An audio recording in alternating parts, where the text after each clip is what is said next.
Hey there guys, now then, should be sorted now, hopefully, and live for you all. Wow, so many people in here already. Astrocade, AstroDoug, Pete. Wow, Dave's Astrophotography, good evening mate. Simon's Astro, happy birthday to you by the way, Simon. Hope you've had a great day, mate. Just setting up yourself, hope you got a clear sky there. We do actually have a clear sky now. As of 20 minutes ago, it was still raining, so I was a little bit worried, mate, to be honest. Let's see. AstroDoug asks, how's everyone doing? I'm doing good. I was a little bit stressed out, like I say, up until just a few minutes ago when it finally stopped. I've still got the observatory roof rolled shut just at this moment in time, as it's not really dark enough yet anyway. So we'll get that rolled off in a moment. Edward Bornman, greetings from Orlando, Florida. Good to see you, Edward. Tim Yates. So many people in here. Awesome. How are you all doing tonight? You hopefully getting some imaging done wherever you are. Let's see. Dave Chayton, Astro Boot. Hey up there, mate. Hi from Australia, from Star Sips.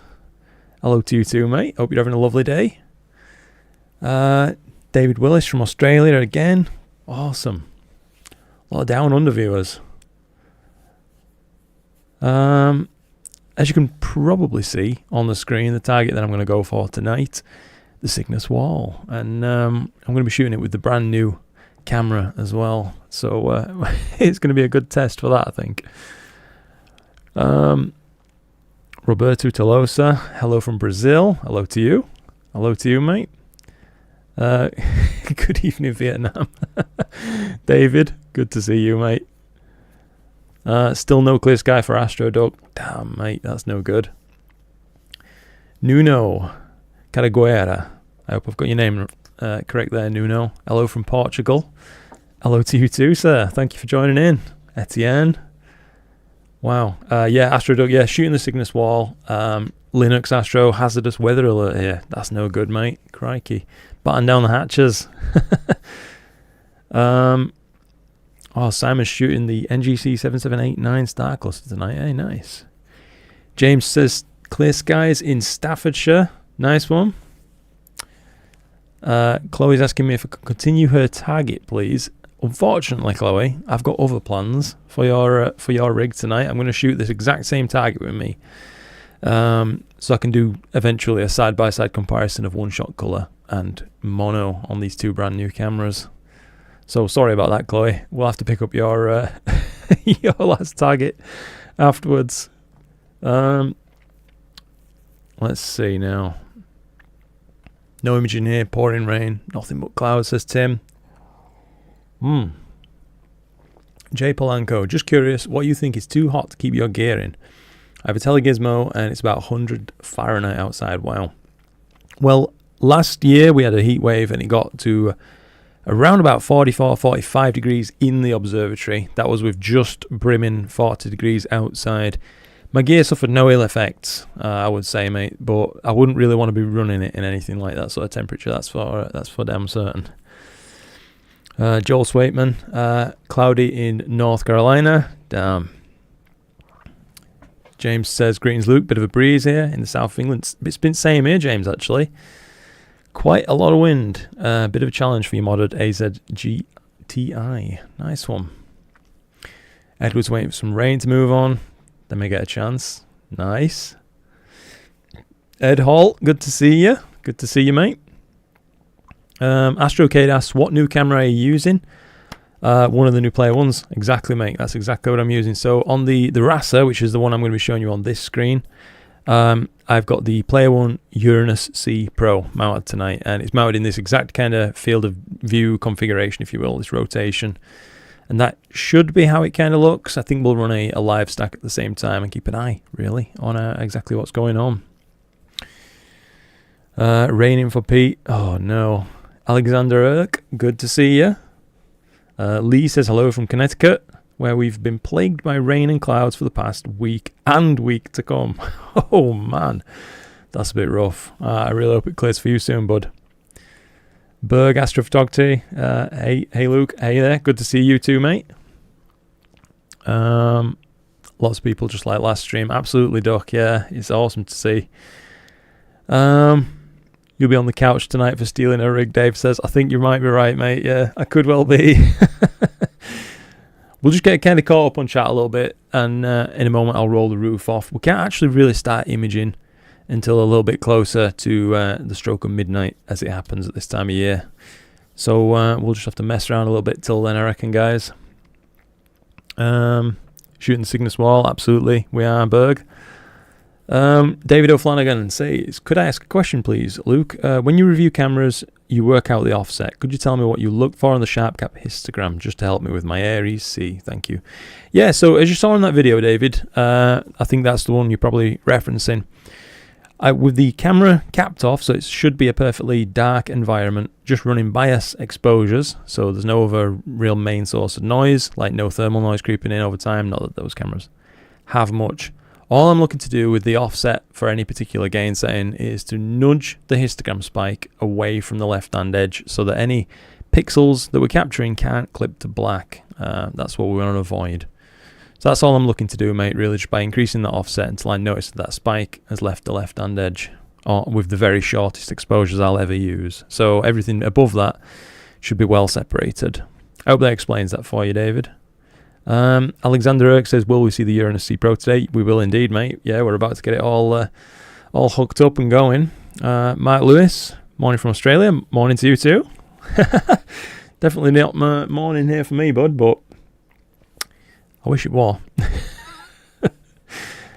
Astro Duck. I don't know if it's some sort of smoke from the north or just bad weather, but North Carolina has not had good weather. Damn, mate, I'm sorry to hear that. Astrocade says, sweet, I'm super excited to see that Uranus-C Pro. Me too, mate. I am dead excited to test this thing out tonight and really see what it can do, you know what I mean? I've got a dual narrowband filter in tonight, so it's the Antlia ALPT high speed, that 5nm HA03 filter. And I'm hoping that even with this kind of half moon that we've got up tonight, it should be a good combination, really. Jamie, cheers from Belo Cielo, Chile. Very rainy, actually underwater. Oh, damn, mate. Well, I hope if you are experiencing some serious rain, that maybe it's needed at least, so it's not a total waste. CDZ. I never wondered. I'm never quite sure if that's a catcher. Is that one? The good old CD's nuts jokes. I have a quick question. Do you think I'll still be able to do some form of astrophotography without tracking equipment and a camera designed for planets? I don't have the best setup. Yeah, I mean, I think you probably will, mate. Definitely, like lunar and stuff should be totally doable still. You could just kind of point and shoot effectively. So that's probably where I'd start if I were you. And if you've got any planets reasonably visible, then yeah, you could go after those too. As to deep sky though, mate, you're a little bit stuck if you've just got a planetary camera. You might be able to get something with a relatively fast scope or lens and some, you know, maybe 1,000 1-second exposures or something, but I wouldn't expect anything earth-shattering. I just want to like limit your expectations a little bit so you're not disappointed. Don't forget to smash that like button. Love it, mate. Thank you so much for all your support, mate. It really is above and beyond. What can I say? Thank you. What a lovely community we've got, eh? Sammy Aldoseri, hello. Hello to you too, mate. Titch says, evening, Luke. Just about to give the raster a test tonight. Fingers crossed. Fingers crossed for you, mate. Yeah. I couldn't believe when you sent me that image of your raster with all the glass out. Crikey. David says, you'll get my head around it. I think I worked out 25 offset by sneak peeking your video. Yeah, well, for the Aries, with the current driver, I'm using it actually at about 1,000 offset, because the offset slider goes right up to 1,500. That may be too much, but you know what? It doesn't really matter that much. Right? It's not too serious. Chris Plale. Hey, Luke, Chris Plale from Swansea. Yeah, imaging the Elephant Trunk Nebula tonight. Good luck, mate. That's awesome. No problem at all, mate, there on the feedback. Pete says, are you going to release the data for this session? Enjoyed processing the propeller data. Yeah, why not, mate? That's a good idea, Pete. We'll do that. Matisse, I would attempt your second name, and I mean, no offense, but I would butcher it. So I'm quite new to this. I just modified my Canon DSLR. How can I get more red from nebulae? It's a brown color now. Do I need a HA filter for this? Yeah, a filter really would help you out, mate, to be honest. If you've got a modified DSLR, then that's going to be your next major upgrade, I would say. If it's all possible for you to get one of those. Even a clip-in filter. That could be a nice upgrade path for you. Alan, good to see you, Alan. I hope you're out imaging tonight, maybe, mate. Currently editing the Cygnus region, says Panos. Very nice. Spaz Tech says, good evening all. Anyone purchased new equipment lately? What did you buy and what do you want to buy? Oof. I think the short list would be what don't I want to buy, mate. Yeah, everything. Sergio, good to see you, Sergio. I hope you're getting on tonight with your gear, mate. It's been nice to converse with you back and forth recently. Lee asks, what do you normally cool your camera to? Good question, Lee. If it's quite a warm night, well, to be honest, most of the year now, I'll just say I try to aim for -10, as long as it's not putting too much pressure on the cooler, basically. That's the aim for me. But if I can't quite get to that comfortably, let's say it's a 30-degree night outside or something random for the UK, just 0 degrees is going to be fine. Mr. Django, greetings from Belgium. Greetings to you too, mate. Nice to have you here. Jason, hello, Luke. Hotter than HE double hockey sticks here today. Fair, mate. Yeah, I can't imagine how warm it is in Arizona. It's been a roaster here in the UK today. We've all been absolutely boiled. But definitely won't be anywhere near as bad as it's been for you, I imagine. Let's just see. So, I think I'm just going to take one last quick look and make sure the rain's stopped, and then I will roll over the roof. And we'll get back to this in just a moment.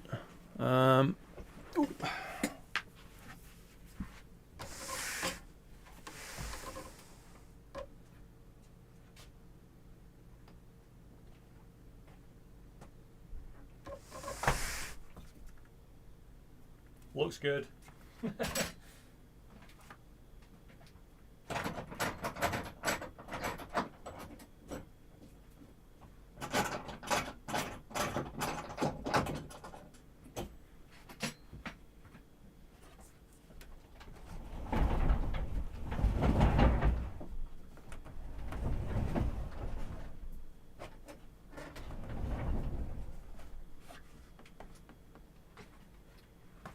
Whew.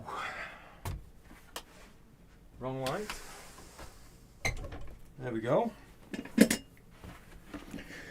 Oh, I always do that. Would you believe it? I've had this observatory more than a year and I still don't know which way around light switches are.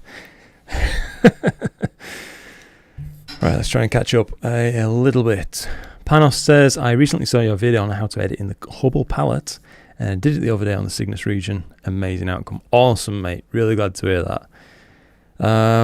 Dio Crew, good evening. Good evening to you too, sir. Nice to have you. Berg says, I shot the Cygnus wall last year when I was still processing in Photoshop and it turned out okay, but I just reprocessed the same data in PixInsight and it made a huge difference in the image. I found the same thing, mate, yeah. Images where I'd previously processed in Cyril and things like that. Not that I'm slating Cyril.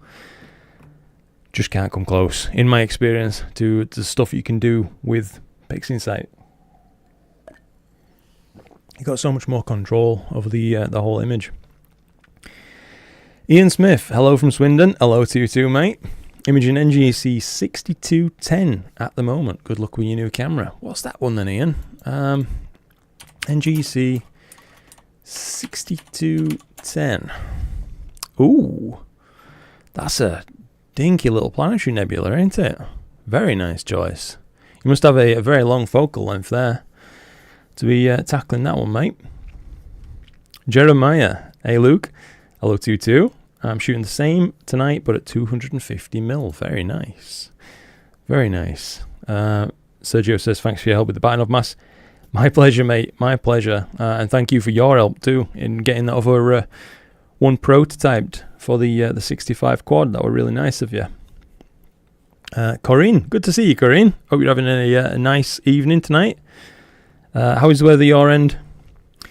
Looks okay now, mate. About 30 minutes ago, though, it was still raining. Would you believe it? So I'm a little bit worried it could come back.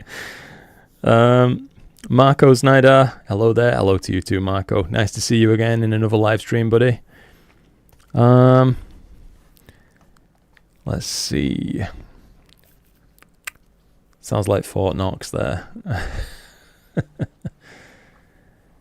Hello from California, Dark Sky Geek. Hello to you too, mate. Hello to you too. AZ4 has picked up a 178 MC cool camera secondhand. Very nice. Let's see. Crimson Drums says the new cameras you unboxed are beyond awesome. Thank you. They look ace, don't they? Carbon fiber is so nice. Yeah, I mean, when I'd seen the, like the pre-release photographs and stuff that they sent over, I thought, they look good. Are they going to look that good in person? And sure enough, they do, mate. They looked absolutely just unbelievable. Edge HD11 and ASI 2600. Ah, nice. That's a heck of a lot of focal length then, Ian. Yeah, perfect choice. Panos says, anyone know how and where to get PixInsight for free? Unfortunately not, mate. You can get an old version of PixInsight called PixInsight LE from, probably early 2000s or so. It still works. I actually tested it out a few years ago. But for the actual full version, I just stumped up the cash, bought it, and I don't regret it. Dean, hello there, Dean. Good to see you, bud. What camera are you using tonight? I'm going to be using the Player One Uranus-C Pro. That's the new cooled one that I just unveiled on the channel. Astro Duck says, hey Luke, I have a question. When using one-shot color and you want to do narrowband images, do you use dual or a triple narrowband filter? Yes, I do, mate. I use a dual narrowband filter. Those are my absolute favorite ones to use. Triple narrowband filters, not so much. The third channel is very rarely useful data. I find it's just another source of light pollution to creep in. At least in my experience. I keep swallowing air. I'm sorry about that, guys. Yeah, but definitely, I definitely don't bother using single narrowband filters on a one-shot color, mate. Still waiting for it to get dark for Chris. Yeah, same here, mate, really. Dave asks, what tilt values in ASTAP did you end up with on your RASA after tweaking? Good question, Dave. I think it was 4% is what it said. Do I still have... I could do with finding the files for you, but...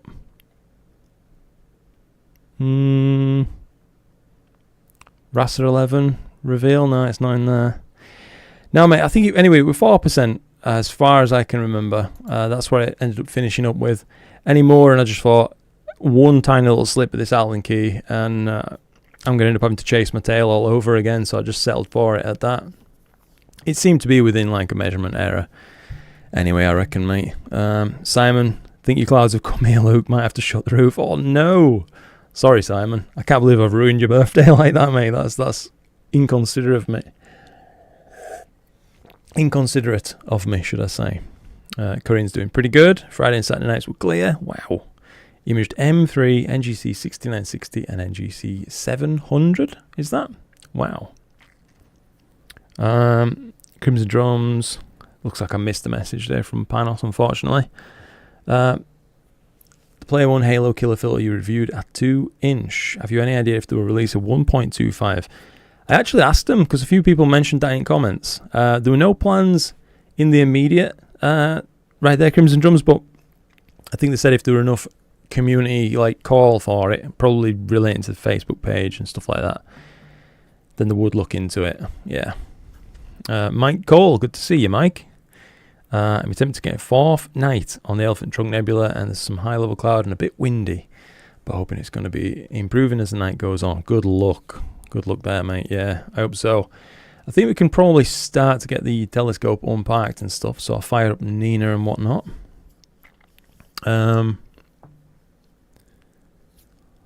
Jim Gunn, just beat Ghost of Tsushima, and I'm working on my Platinum Trophy because I just received my William Optics GT71 and ASI 533 MC Pro, and as usual, they shipped it with 2 weeks worth of clouds. Damn. It does be like that, doesn't it, Jim? That's unfortunate, mate. Glad to hear you just beat Ghost of Tsushima, though. I've been thinking about playing that one, to be honest, at some point. I do like the Souls-like games. James asks, is the Uranus-C Pro the smallest size pixel-cooled camera on the market? I don't think it is the smallest, mate, no. I reckon the 183s still hold that crown. They're 2.4 micron pixels squared. The Uranus is 2.9 by 2.9, so a little bit bigger. I have the Uranus-C standard, and I've used it exclusively for deep sky, and it's been amazing for my small scopes. Yeah, absolutely, mate. I loved it, and I've still got it like sat in a drawer now. My old Uranus-C. Now I've got the Pro version to replace it. David O'Flanagan says, at the last outing of my 183, I shot Roa Fuchsii last night and then donated it to a fellow astrophotographer, as they've been on a DSLR for a long time. That's really nice, mate. Awesome. Sergio says, Luke, I have a ZWO ASI 533 MC Pro. Is that a good start? Absolutely, a great start, mate. Yeah, more than good. It's a wonderful camera, that. I owned one a few moons ago now, but I loved it. Really, really nice camera. Let's get everything hooked up, eh? I've got Chloe's just waiting over there, ready to hit go on a plan. Astroduck asking when I'm going to start imaging. Sorry I'm getting to your messages so late, by the way, guys. Did I just try to connect to a filter wheel? Apparently I did. Let's see, telescope and guider. Let's see. Sammy Aldaceri, can you please test the max cooling on the camera? I mean, I can see what it's doing for you if you like, mate. Yeah, why not? We're not really doing too much else right now. So I've set off the cooling right now, aiming for -10. We'll see exactly how much power it takes to reach that to begin with. And I'll give you the temperature in the observatory also in just a moment's time, mate, and you can see what sort of delta we're achieving. Hope that's useful to you, Sammy. Adri. Hey, Luke, great to see you live. Great to have you, mate. Thank you very much indeed for tuning in. It's extremely, extremely nice of you. Panos asks, just a question. I'm imaging with the A7 III and a Sigma R50 f1.4 f2.2, and I'm getting weird star trailing pretty close to the center. Whereas the center star's around. Am I reading that wrong? Perhaps, Panos? Depending on your exposure length, you may be seeing some degree, and where you're pointing, also you may be seeing some degree of field rotation, is what it sounds like it could be. That's probably a really wide setup, a 50mm lens and a full frame camera. It's not the size of the pixel, but how you use it. True, Jim. True. Crimson Drums says, what is a sensible exposure time on an f5.9 setup unguided? That depends on your mount a little bit, mate. Just until I can get a guide scope and a camera sorted. I'd say, perhaps depending on your camera, worry less about the length of the exposure and just get tons of them. As long as you've got a nice new or reasonably new camera with low read noise, you can stack up short exposure frames with very high efficiency. I've found, Panos says I'm Greek, so it could be wrong grammatically. I understand, mate. Sorry about that. You are using a tracker. Right. So you're using a tracker. And is it an equatorial tracker or is it an alt azimuth tracker?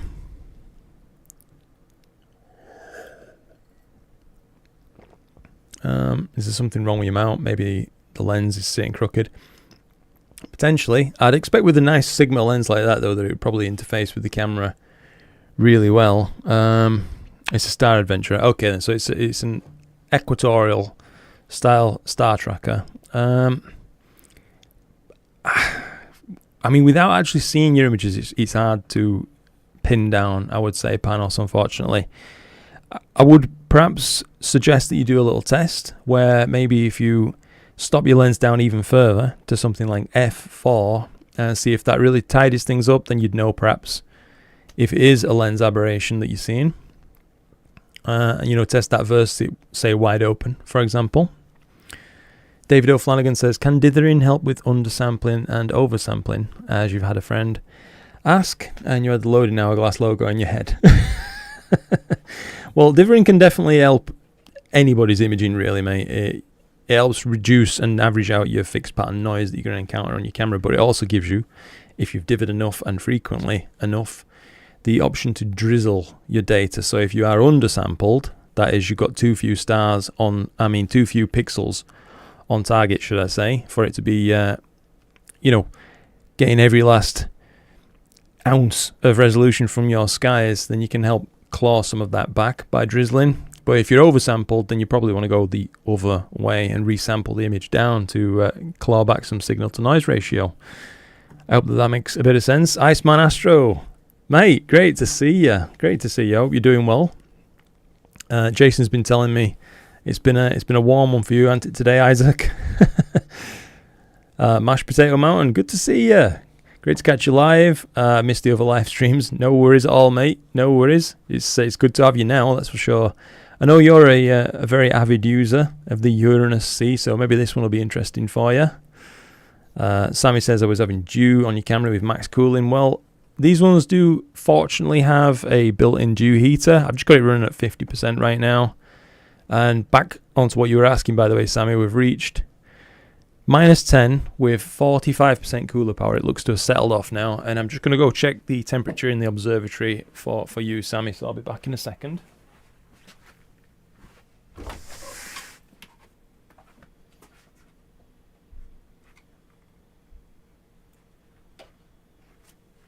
It's 18 degrees in there.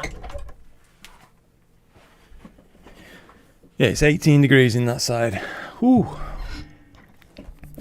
So that's not bad, eh?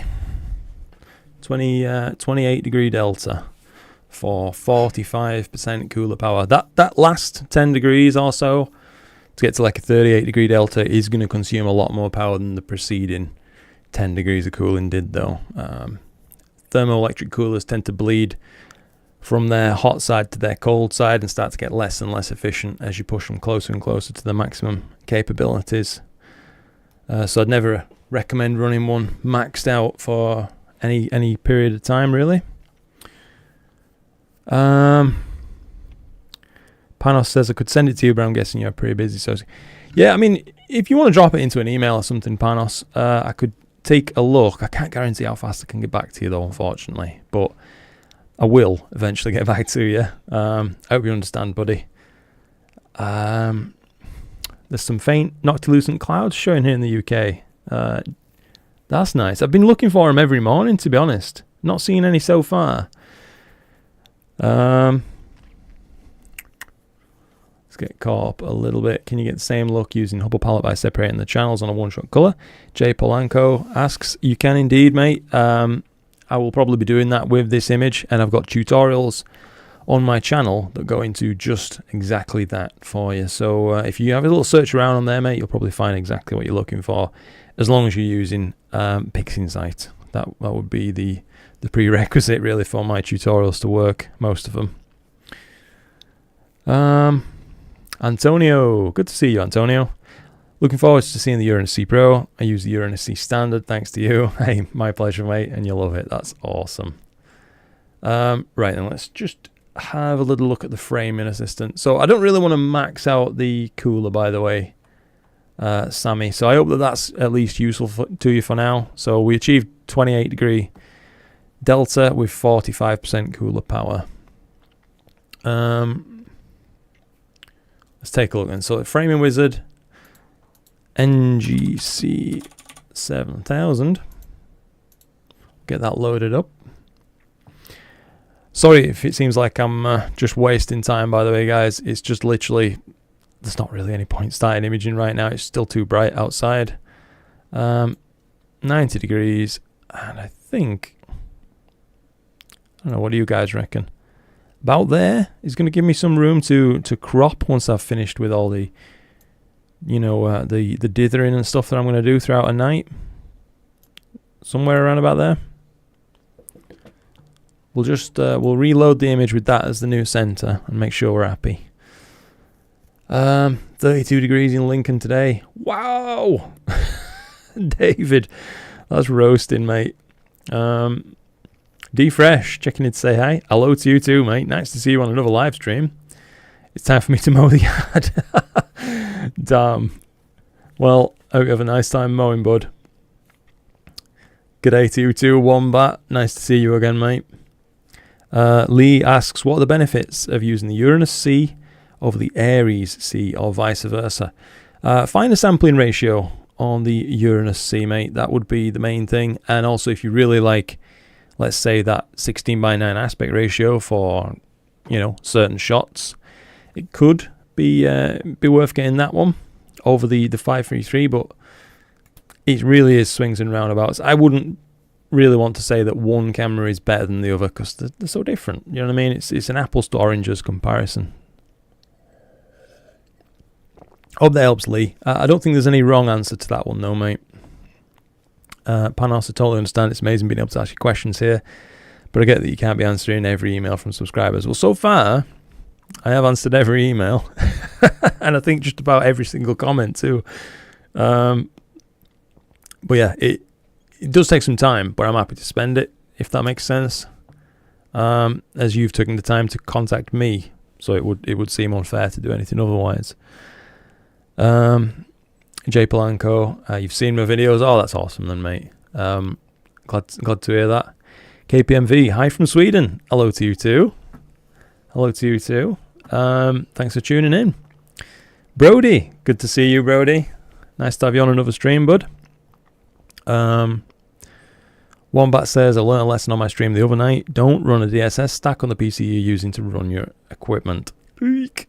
Messed with the ASCOM drivers and connections due to smashing the CPU. Oh no, Wombat. That's a nightmare, mate. Nice to see you using Nina, not like the others who still use APT. To be honest, mate, I do like APT, but I'm a bit of a Nina boy now. Oh, my telescope's parked. I'll need to unpark it, won't I? Fool of a tuck. Let's get that sorted. Hi from Athens, from Caminada GR. Hello, mate. Good to see you. Beautiful place. Jim Gunn says, Luke, is that really the field of view? That looks super wide. We're just looking at the, I don't know why I'm pointing at the screen with my hand, like you can see that. I'll use mouse pointer. We're just looking at this slightly fogged box right here, Jim. So we're not going to be able to get this whole thing, just what's inside that box. That's the actual field of view we're dealing with. Sounds like my scope's finished moving now. Looks to have, so we will slew and center. Take a quick look at this.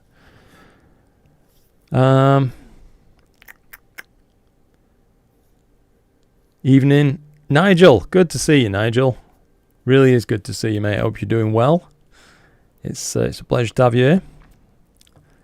Both Scorpion brothers are in the chat. Yes, Brody. You love APT, says Wombat. Yeah, it's a good program, mate. It's a good program. I am happy that I've moved over to Nina, but I don't know. I still have a soft spot for APT. Framing and autofocus routine, Nina rock. They do. They do indeed. Sammy says here in Bahrain, the temperature is 38 C at night. Crikey, mate. That's a little bit uncomfortable, eh? That can't be much fun. Lee, welcome. Welcome to my channel membership system. That's very nice of you to do. I really appreciate the support, buddy. Thank you for that. Echo Tango, hello all. Just ordered the same camera, so excited to see how it performs. Fantastic. Let's see how far off we've got our orientation. So I'm nearly perfectly at 90 degrees. Wowzer, I've done all right there. I spent a little bit of time earlier tonight while I was waiting for it to stop raining, just trying to eyeball up the rotation. And it looks like I don't need to go to Specsavers. My eyes are working good. Hogarth, saying hello to Simon. Yeah, got you there, mate. David Flanagan, what do you think of doing a mosaic tutorial sometime? I just recently put together a stacking in AstroPixel processor tutorial, David. And that also covers mosaic stacking for you in that one. All I would say, though, if you're going to stack a mosaic, my friend, make sure you've got a free afternoon. Because it takes a while. It takes a while.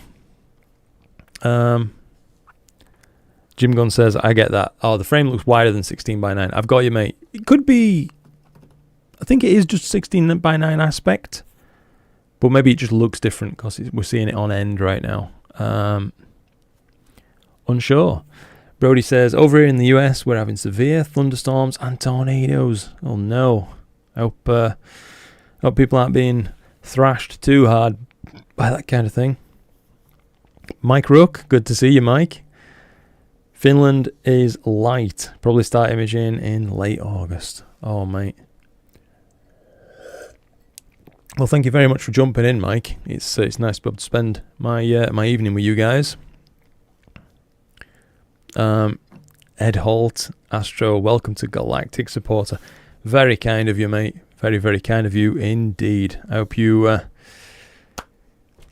hope you get enough out of my channel that you feel like you're, the support that you're giving is worth it. That's awesome. Going to be changing your Obsi rig from ASI Air Plus to Nina soon, says Simon. Interesting. That's going to be a big change, Simon.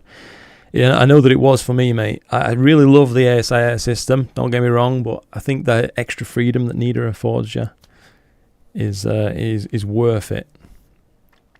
Mashed Potato Mountain. Luke is the only social media Astro influencer that has ever answered my DMs. Oh, mate. That's, well, shame on them for not getting back to you. Wombat Zone. Photoshop as an auto photo merge where it will line up panels. That's interesting. You've done 9 panel Carina with it. So that worked well. Crikey. No cooling in winter. Yeah, I can imagine, mate. I imagine your camera probably needs a warmer up in Finland. I need to do a mosaic with the cat and the 6200, says Isaac. Mate, absolutely. I can't imagine what you could capture from Alpha Scorpii with that, buddy. That'd be one hell of a setup, wouldn't it? Shot a mosaic of that very target last evening, says Tim. Good to have you, by the way, Tim. Thank you for joining in. We seem to be lined up, by the way. And I'm stalling for time, clearly, while it gets dark enough. But here's what we're dealing with a 10-second framing exposure. Looks pretty reasonable, I'd say already. Panos, you got to go. Happy imaging and clear skies. Thank you very much, Panos. Yeah, I appreciate you jumping in and spending some time on stream, mate. Have a great day. Ed Hall, no worries, pal. Always get something from your vids and want to support the good guys. Mate, thank you so much indeed. That's really lovely of you to say. I do genuinely appreciate the support. So, hand on heart, thank you to all of you, by the way. That goes out to all of you. Main reason for the change is you want to automate your roof in Nina's sequence. Interesting, Simon. I've my roof's automated by the power of my arm at the minute, so it keeps me fit. Let's take a little look then. Let's just choose a star. Kick off guiding for just a moment. We'll take a test exposure of 60 seconds. Let's see how that looks. Looks like I think we need a focus, so we'll deal with that, of course, when we actually get into the imaging sequence itself, which we can probably start in maybe 10 minutes, something like that, 10 minutes or so. Jay Polanco. I went from Nina to ASI Air, the opposite way around. Kind of miss Nina, but love the simplicity of the Air when setting up. Absolutely, mate. Understand that. Understand that completely. Stefan, SGO. Awesome to see you, mate. I can't wait to see what you've been up to. Your next lucky imaging foray. You're always so inspirational with those, mate. I'd love to follow in your footsteps a little bit with that. Thank you for joining in, by the way. Astroduck says, nice image so far. Thank you. Let's see what this 60-second exposure looks like, eh? That should be good. Wasted this new moon season. Tried to shoot the Seda region, and it didn't go great. Damn, I'm sorry to hear that, Brody. Simon's just hit start. That's that good feeling, mate. That first exposure soon. So here's a 60-second exposure through the IMX 585, as Mike asks. Yeah, it is the IMX 585, mate. And that's a 60-second exposure on the Rasa 11. Not too bad, I would say. Not too bad at all. I think by the look of this, we could comfortably stack those up, and end up with a very nice image. But maybe I'll go for 2-minute exposures, something like that, a little bit deeper. Sammy asks, what is your setting for gain? Up here, I've got it set to 200 gain. I'll just double check this for you, Sammy. I don't want to deal out any misinformation. So I've got gain set to 200 on this camera, excuse me. My offset is set to 50. The USB limit's to 40. The dew heater is at 50%. And the fan speed is at 70%. So, hope that helps you out a little bit, mate. You can see as well, I know you were asking about the cooling earlier, Sammy. It seems to really have stabilized at 40% to maintain -10 from about that 18 degrees that it is ambient in the observatory now. Hogarth says, think we've got clouds in the next 60 minutes, Luke. No! I hope not, mate. Shows on the radar, passing you around 1:45. Ugh, damn it.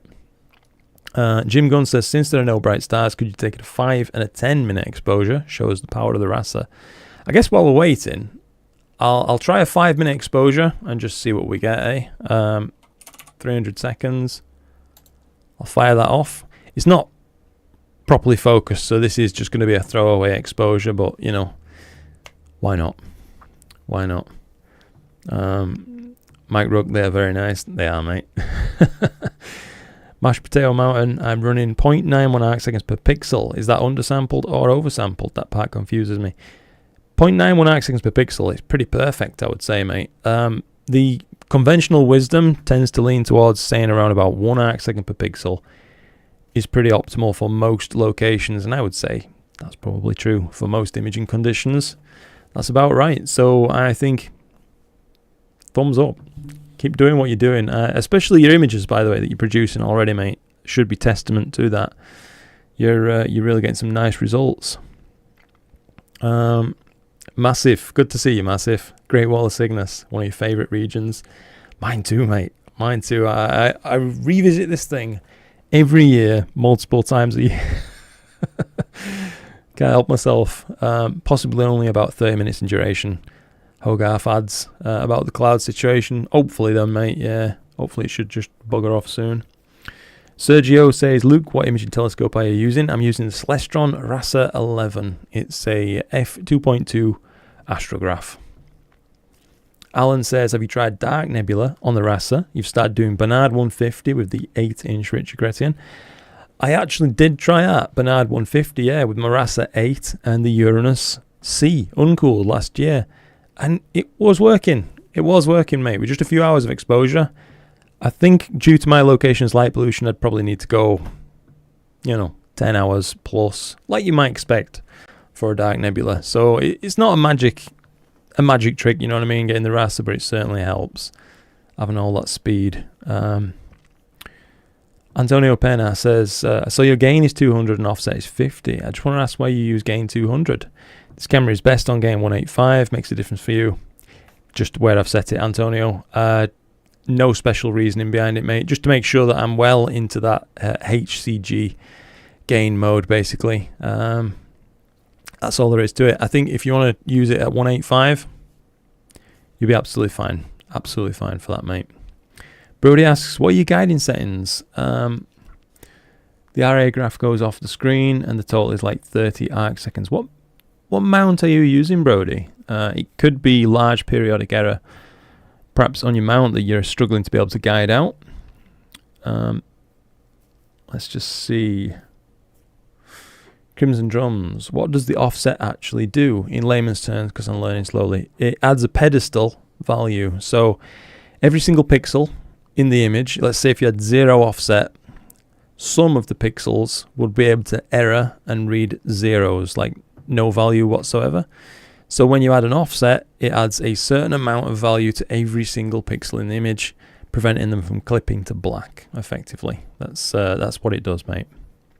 Makes it so you can calibrate your images properly and make sure that you aren't losing any very faint fine data. Wombat says you've been managing 0.46 to 0.56. That's awesome. That's really nice guiding, mate. Jamie Rich, you're out imaging the Tulip Nebula tonight. Nice one, mate. Good luck. Isaac asks, what scope have you in the Obsi aside from the Rasa? Good question, Isaac. So we've got a Red Cat 51, the Rasa 11, and a Quattro 8, and that's everything. I've actually gotten rid of some stuff. So I recently sold my Esprit 120. I was sad to see that one go, I'll be honest with you, but it needed to. And also I got rid of the Meade Schmidt Cassegrain that I owned, the LX200, which again, I was kind of sad to see that go, but it just weren't getting used, do you know what I mean? So I figured, why not let someone else get some enjoyment from that one, and I'll get some money back, which I need. Bill, good to see you, Bill. Hope you're having a lovely day over in Texas, mate. Brody, I'm using the Star Adventure 2i. That could be a contributing factor, Brody. How well is your rig balanced as well would be another question. Your guiding setup, have you made sure that you've got no chance of flexure on it? So, you know, is your guide scope very tightly attached to something that's very solid on the mount? These are all things you really need to get nailed down. Walter, good to see you, Walter. Nice to have you on another stream, mate. Great to see you back on another live. Clouded out for the 1000th day in a row. I'm sorry to hear that, mate. That's rough. Someone asked what would a 5-minute exposure look like, and there you have it. That's a 5-minute shot. Again, I haven't run an autofocus, so this is slightly out of focus. But you know what? When I look at the tilt, it looks pretty evenly defocused across the whole thing. So I reckon once we get this thing focused, it's going to look good. You know what I mean, guys? I think it's going to look good. Maybe you're convincing me to use 5-minute exposures. Maybe. Admiral Octavio 0.5 arc second guiding on an EQ M35. Nice work, mate. Yeah, you must have that thing nailed down well. This promises to be a great photo, says Stefan. Hopefully, mate. I'm hoping to use this exact rig, by the way, Stefan, in kind of honor of your imaging methods. I want to try some lucky imaging with it, basically. Even though it's only a short focal length at 620mm, I think with this nice small pixel camera, I can probably get away with some short exposures and, you know, take some nice images with any luck. Well, that's a test for another day, I reckon. It looks like we're on about 1:45 now. How did the framing wizard look? We should enter some degree of astronomical twilight around about just after midnight. So I think I'm probably happy to set up a sequence right now. So we'll add targeted sequence. I'm just going to use the legacy sequencer for this. Lubo, great to have you, Lubo. Hello from China. Raining here. Oh no, I'm sorry to hear that, mate. Jason says, speaking of light pollution, what filter are you using? Good question, Jason. I am using a Antlier ALPT high speed sent over by none other than my good friend Bill, who's actually in chat right now. So thanks, Bill. You're the founder of this feast, mate. I appreciate it. I'm going to do loop mode. Let's see, I'll just put an arbitrary number that's not important. I want to slew to the target, center the target, start my guiding. Just make sure we're dead on. Sorry if I'm missing things in chat. Sean Charles says, hey mate, I've just been starting my Astro journey and your PixInsight tutorials have been a lifesaver. That's awesome, Sean. Thank you very much for letting me know that, mate. It's encouraging to hear. Keith says, did you sell the 8 or are you hoarding? No, mate. Actually, when I got the RASA 11, I did a swap effect. Well, part X, obviously. Where the guy I got the RASA 11 off, he took my RASA 8 and I got this one.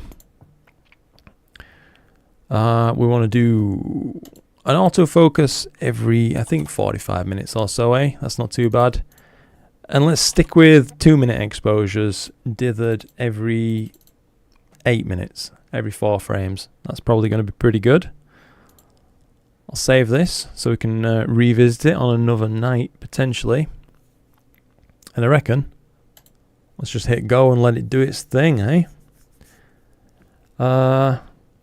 Wombat says, test your mounts for backlash with your hands. That's a good shout, Wombat, yeah. A little bit, if you've got really bad backlash that you can't deal with, a little bit of deliberate imbalance can actually help you at times as well. Jim Gunn says, yeah, now take 50 more 5-minute exposures. that would be a nice image, I reckon, Jim. Sammy says, hi, how is the Skywatcher Quattro 8? How easy is the collimation?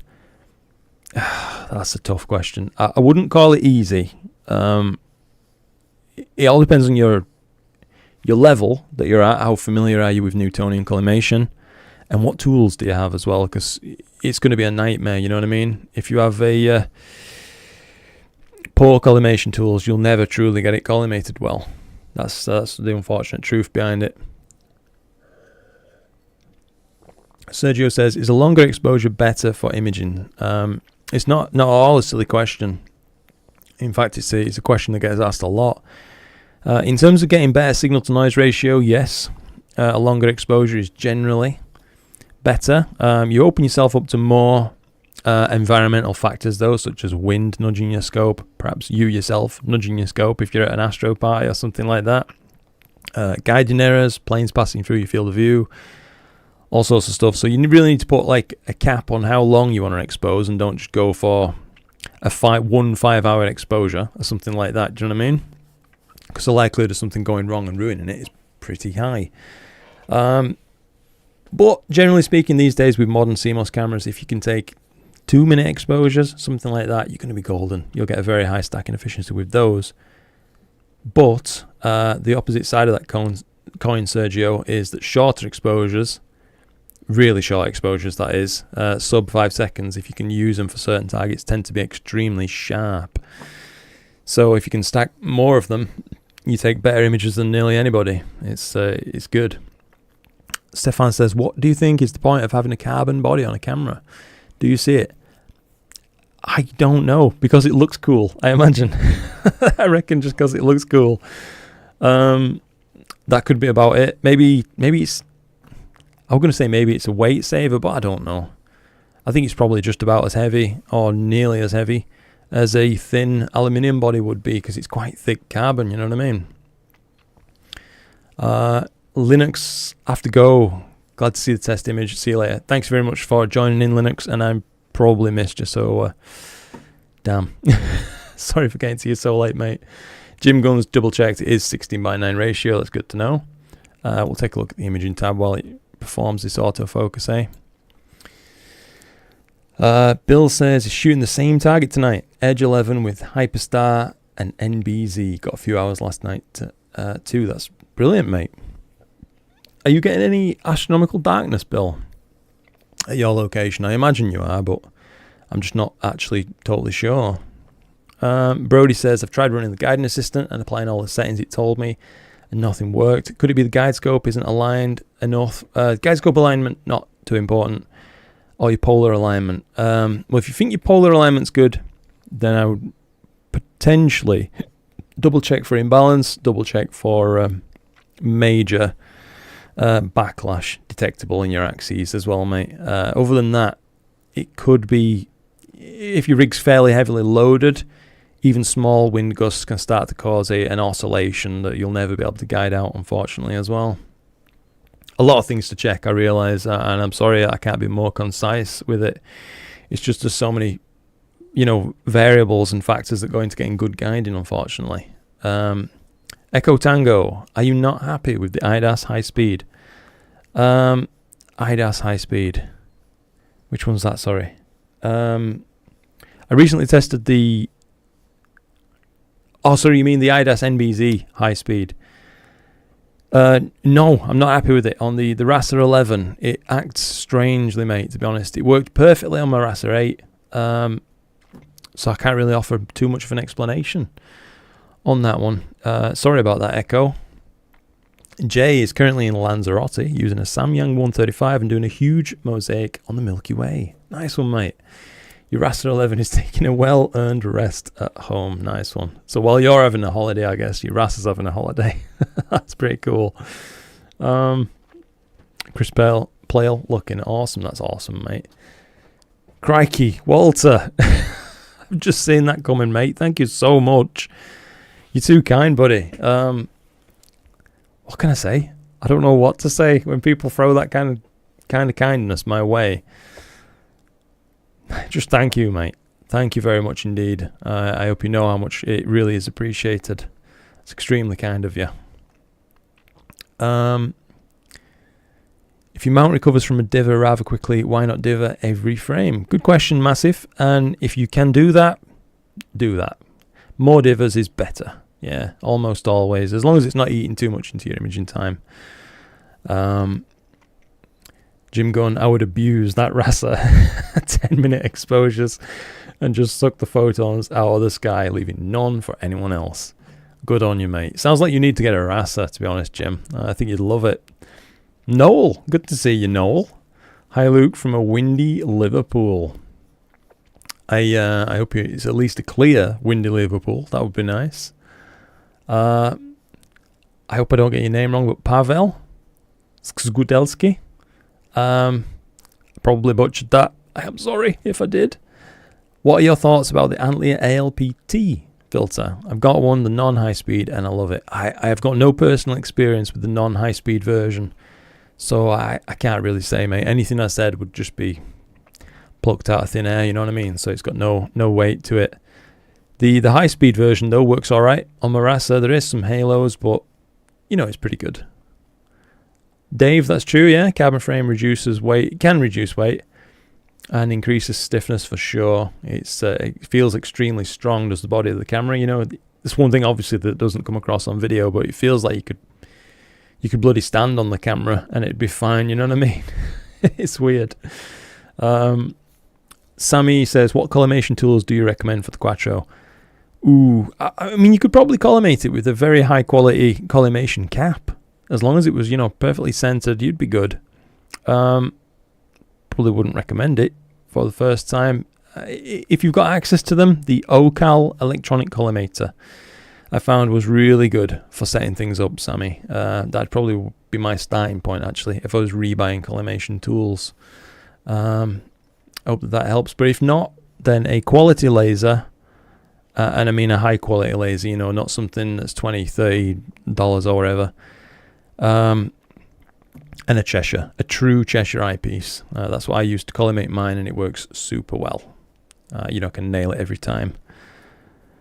Carbon fiber also isn't affected by temperature changes as much as aluminium. That's true. Only RA is running, Brody says, so deck isn't guided. Of course, the Star Adventure doesn't have deck motors. Very true. Corrine, you're off to bed. Back in the morning, good imaging and clear skies. Thank you, Corrine, and I'm sorry I no doubt missed you there, mate. I'm so slow at reading chat messages. My apologies, guys. There's his first exposure of the night, by the way. First proper exposure, 2 minutes. And it looks like we've got a small cosmic ray hit. How about that? Yeah, we do. How strange. Looks pretty good though. I really like that noise profile of this camera, even from a bright sky, you know. It's pretty silky smooth. I think that'll average out lovely. Once we've got a few exposures, by the way, I'm going to start running a live stack along with. Just noticed I did catch you there, Corin. Awesome. Well, I hope you have a lovely night, buddy. And I look forward to catching up with you soon. Brody says, could it be the guide cable? I use the ST4 cable because there's no USB port. Potentially, mate. ST4 cables.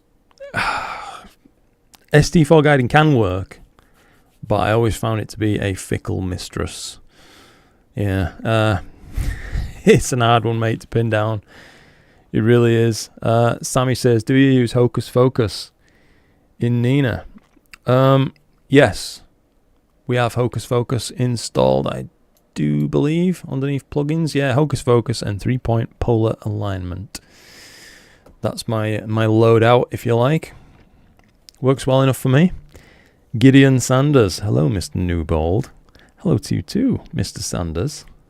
Fancy seeing you here. Thanks for joining in on the stream, mate. Jay Polanco, did you have tilt issues with your Rasa? Not with my Rasa, but with the cameras, yes. I mucked up. So when I was, in fact, here it is. When I was converting this camera back to having no additional accessories, such as the off-axis guider and things, this is the Player One Poseidon-C Pro, by the way. You have to remove the faceplate to do that. And when I did that, I moved one of the bolts by accident. So my tilt was way off. It was my own doing because I'm a fool, but I corrected it. So I made it right at least. Echo Tango says, I asked Starizona, crikey, I'm melting into this chair tonight, for their recommendations for the Hyperstar 11, and their number one was the IDAS, followed by the Antlia. Interesting to hear about your experience. Yeah, it may well be different, to be honest, Echo Tango. When it comes to the Hyperstar setups, they probably are going to react slightly differently to the Rasa setups. I would imagine. Anyway, there's quite a bit more glass, if I'm not mistaken, in a Hyperstar corrector than there is in the Rasa's like correction lens group. That's the word I was looking for, or term rather. Dave's got to go, I think. Oh, mate, 2 a.m. here, and you'll be up at the back of 6 for the dogs. Hope the skies stay clear for you. See you all later. I'm sorry if I missed you there, Dave. Hope you have a lovely night. And thanks for joining in. It's appreciated. What's the resolution of this imaging device? Charles Young asks. Do you mean the what are we actually imaging at tonight in terms of arc seconds per pixel, the sampling ratio, Charles? Let me know and I'll try and get the correct answer back to you. Mike Rook says Astro DMX with concentric circles and the fisheye lens from ZWO also works well. I asked the author to add the concentric circles feature last year. I assume you're answering Sammy about collimation. Looks like having a bit of a guide error right there. What's going on? We're using a pretty saturated guide star, but usually I'm happy with that, to be honest. We'll see what it does. We'll see how exposures look. Not going to worry about it too much.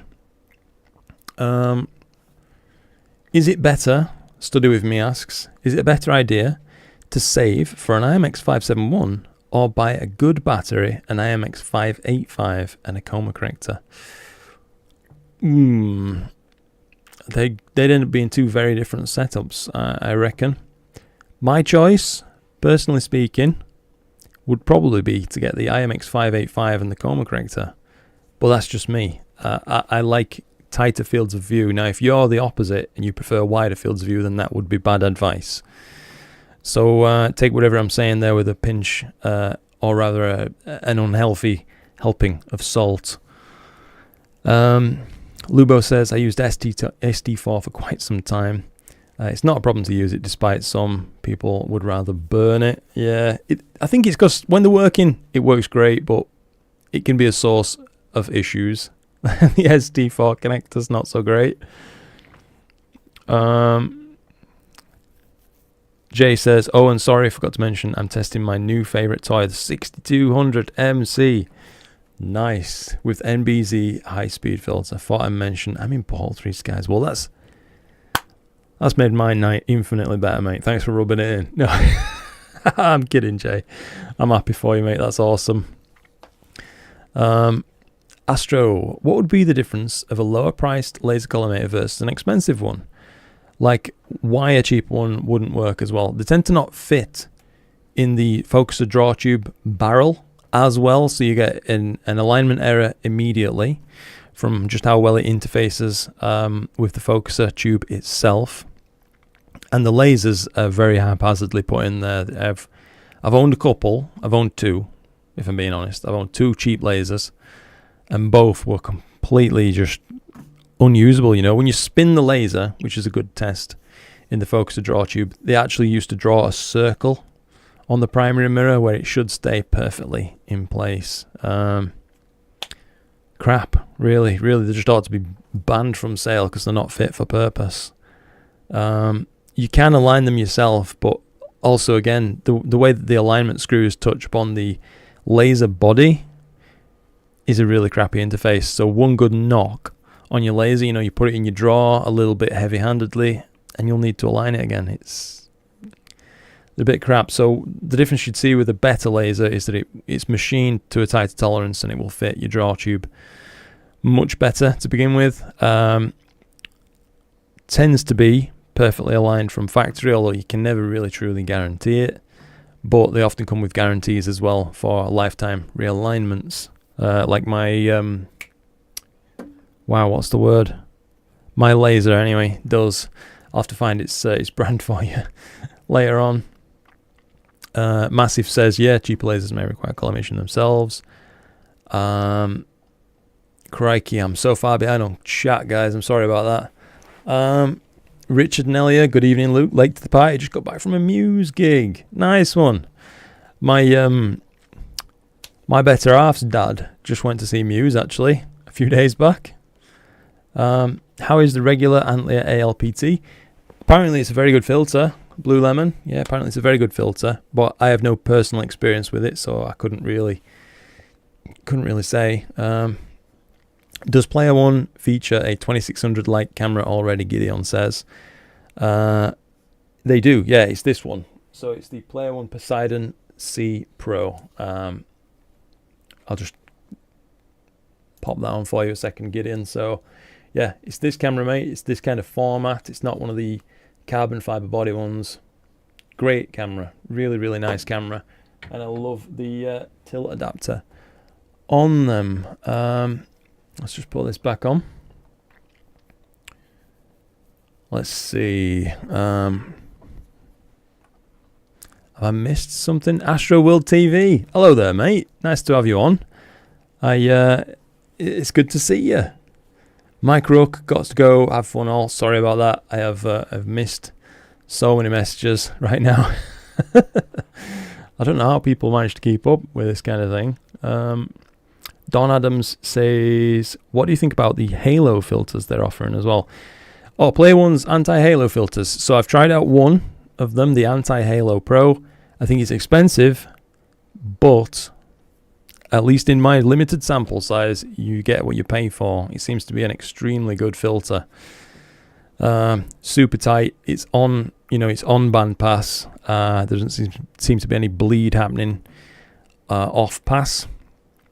And zero halos, and I really did put it to the test. I wanted to make sure that I wasn't able to produce any halos with it because of the price of the filter. You know what I mean? I felt the weight of responsibility on my shoulders there to get a good review for you guys.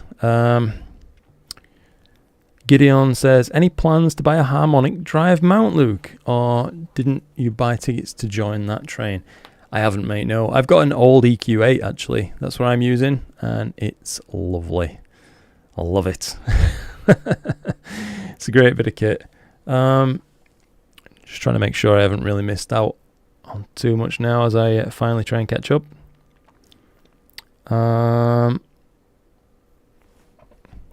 Let's see. Simon's going to risk leaving his rig running all night and off to bed. Thank you, Simon, for tuning in, mate. Spending a bit of time, and happy birthday again. No doubt I've missed you by this point, but I hope you had a good one, mate. Let's just see. Dinner time here. Thanks for doing these live chats, says Lee. I learn a lot and enjoy what you do, Clear Skies. Thank you, Lee. Thank you very much for spending some time with me. Hope you enjoy your dinner, mate.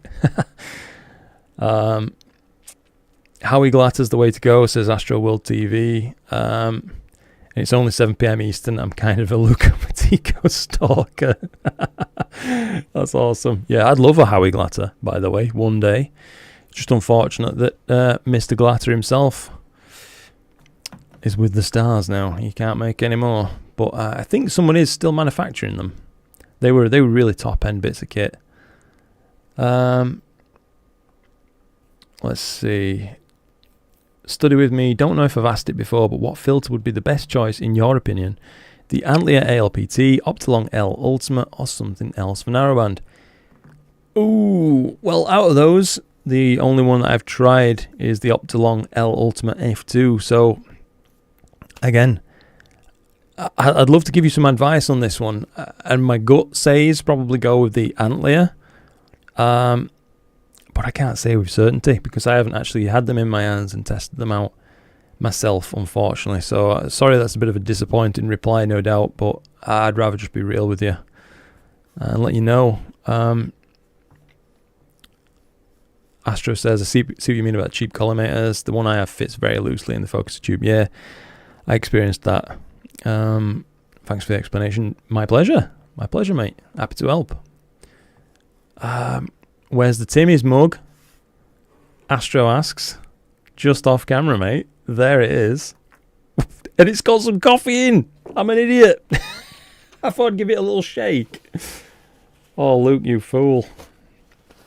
Good job I also came prepared with some paper in it.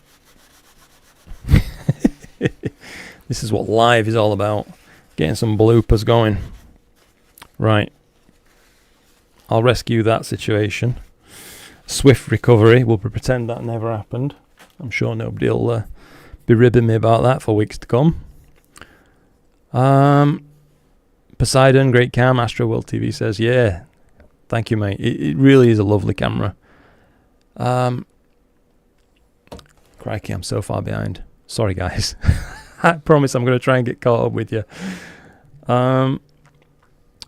Gideon says, Luke, when will you be on Astro World TV promoting the Player One line? I don't know, mate. To be honest, I have had people mention to me before about, you should do collabs and things like that. But I'm so awkward.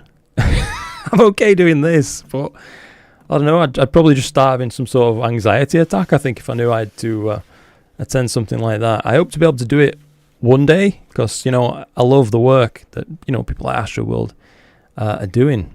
And it'd be nice to take part. But I don't know if I'm in the right headspace at this precise moment in time. I hope that that's a reasonable explanation without making it sound like I've lost my marbles or anything like that. Sorry about that, Gideon. Astro World says, it's really hard to keep up with questions. I feel ya. Yeah, thank you, mate. I'm glad it's not just me. Oh, that's a bit cold. That's a touch grim, to be honest with you. We'll put that away. Luke, are you using any filter now? Antonio Pena asks. I am indeed, mate. The Antlia ALPT High Speed. It's the high speed version for RASers and Hyperstar and the like.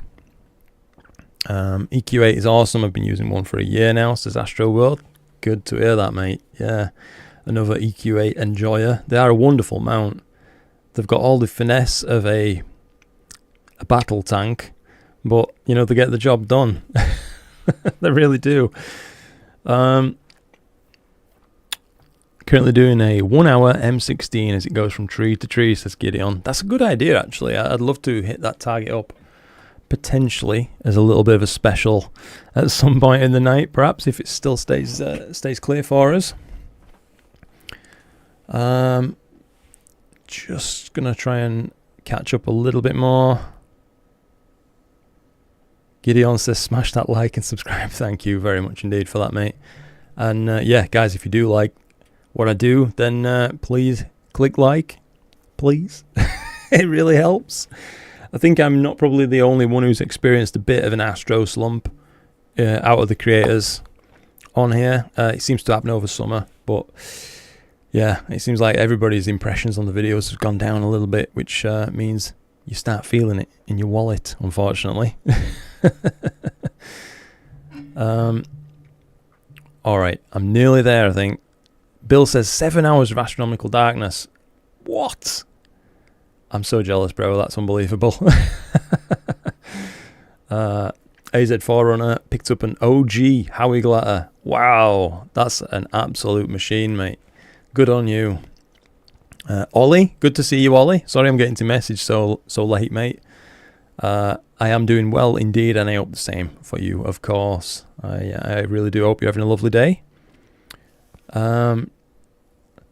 Let's say, where am I now? Did you say you were having issues on your MBZ on your RAS at 11? Yes, indeed, Bill. I'm seeing extremely strange reflections going on, mate. It's a no-go. Not on the 11. It worked perfectly on the RAS 8, but yeah, on the 11, man, no good.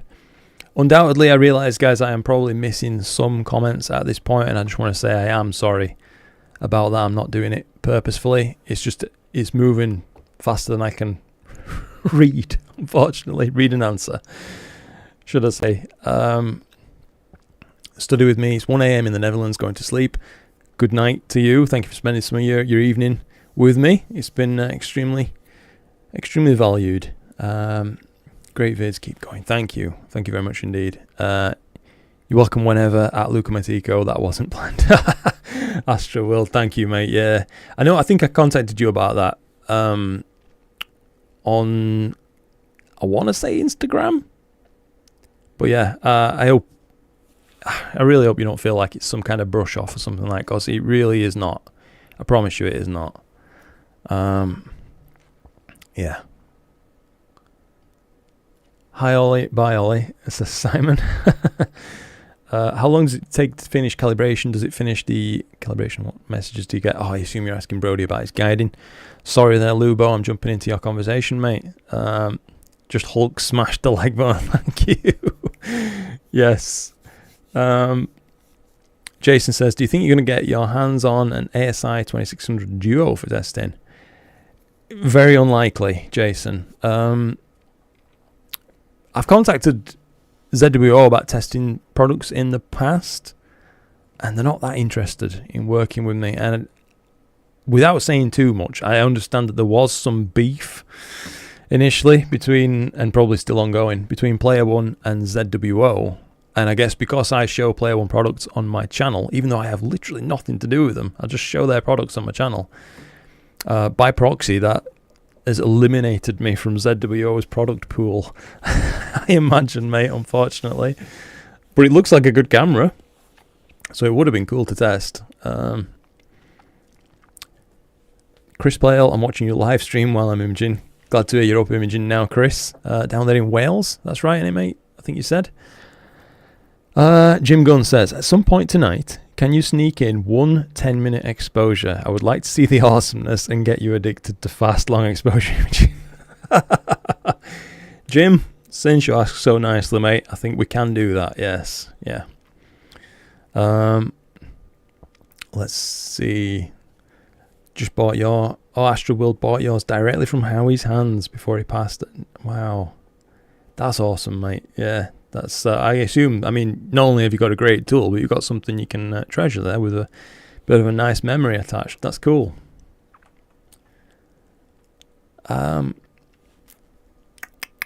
Jay is calling it a night. Keep up the amazing work. Thank you. Thank you very much indeed for your kind words there, mate. Look forward to following your journey. Clear skies from Lanzarote. Awesome, buddy. Hope you have a lovely evening. Ian Smith off to bed now, up at 6 for work. Ian, I feel for you, mate. Hope you have a good sleep. Pope Astro says, where are you located?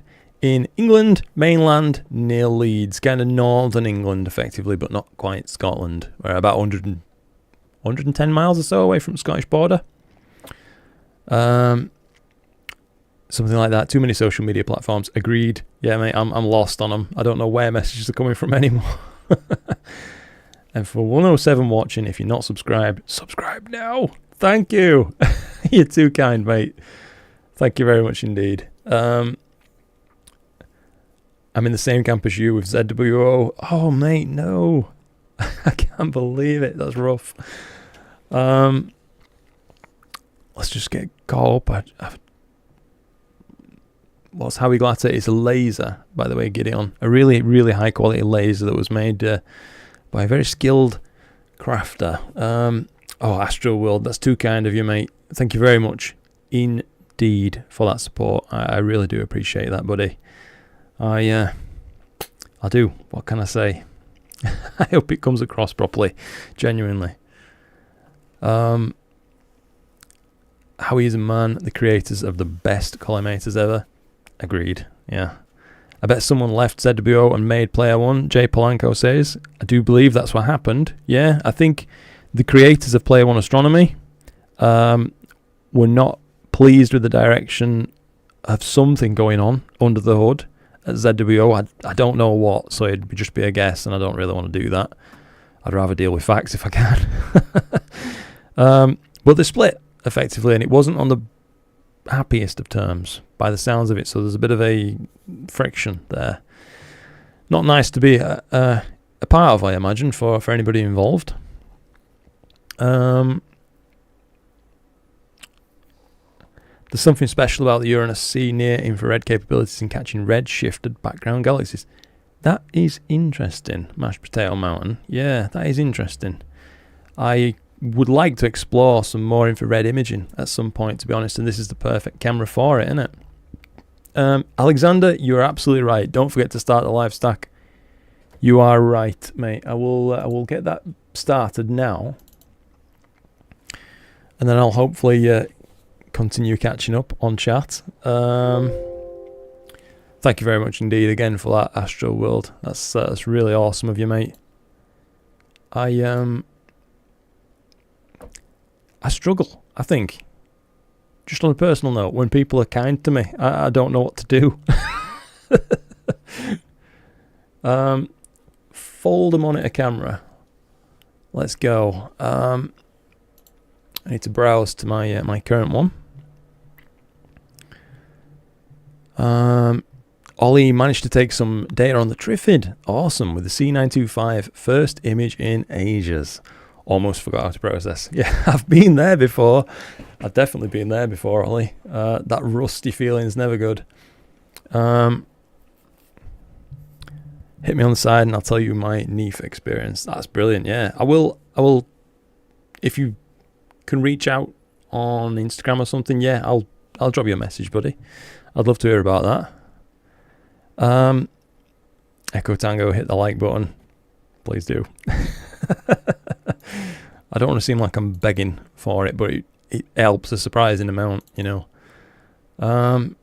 Lights. So here we go. We want these ones. I think this is the right. Yeah, we go. See the wall now. So let's click live stack. Reset this whole lot. My filters don't look too aggressive. And I think we can hit play and just see what happens now. Oh, Jay Polanco, that's extremely kind of you. Again, really, what can I say, mate, other than just I appreciate it. Genuinely I do, and it helps out so much. Yeah, thank you. Genuinely thank you. Let's align this up. Thank you again, by the way, Alexander, for reminding me to do this, because I had clearly completely forgot, mate. And there you have it. Crikey, don't that look good? Wow. Guys, what are we dealing with here? A 20-minute image, and it looks like that. What on earth? Rassers, man. Rassers. Dark Pixels, hi from France. Hello to you too, mate. That's awesome that you're joining in. I really appreciate your time. Gideon says, could you do infrared with any Astrocam, or is special equipment required? Good question, Gideon. Most Astro cameras don't have an extended infrared response. It tends to just be solely reserved for Sony StarViz 2 sensors, like the IMX585, that kind of thing, mate. They have an application in the world aside from Astro as security cameras and machine cameras. So infrared response to them is useful because most security cameras and machine cameras use infrared illuminators, as far as I understand, and that's the reasoning for it. But it's just a happy coincidence that it's also really useful for astronomy in certain conditions. I hope that that explains that for you there, Gideon.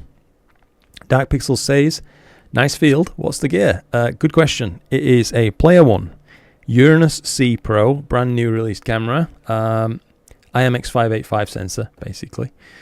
A RASA 11 from Celestron, and an Antler ALPT high-speed dual narrowband filter. And what you're looking at on the screen right now is 22 minutes of 2-minute exposures, just stacked up for your viewing pleasure. And I'm pretty impressed, if I do say so myself. That looks good. Astro World says, do you not use the PixInsight stacking inside Nina? I don't, mate, no. And it's not because I have any opinion on it or anything like that. It's just I don't know how to do it. I've never tried it. So, yeah, stick to the things I know, I guess, in my comfort zone. We've got, hey, brother, how are you this evening? Very good, mate. Thank you. Ghost Flyer, it's great to see you. Astro Republic, such a lovely community. 100%. Yeah, couldn't put it better myself.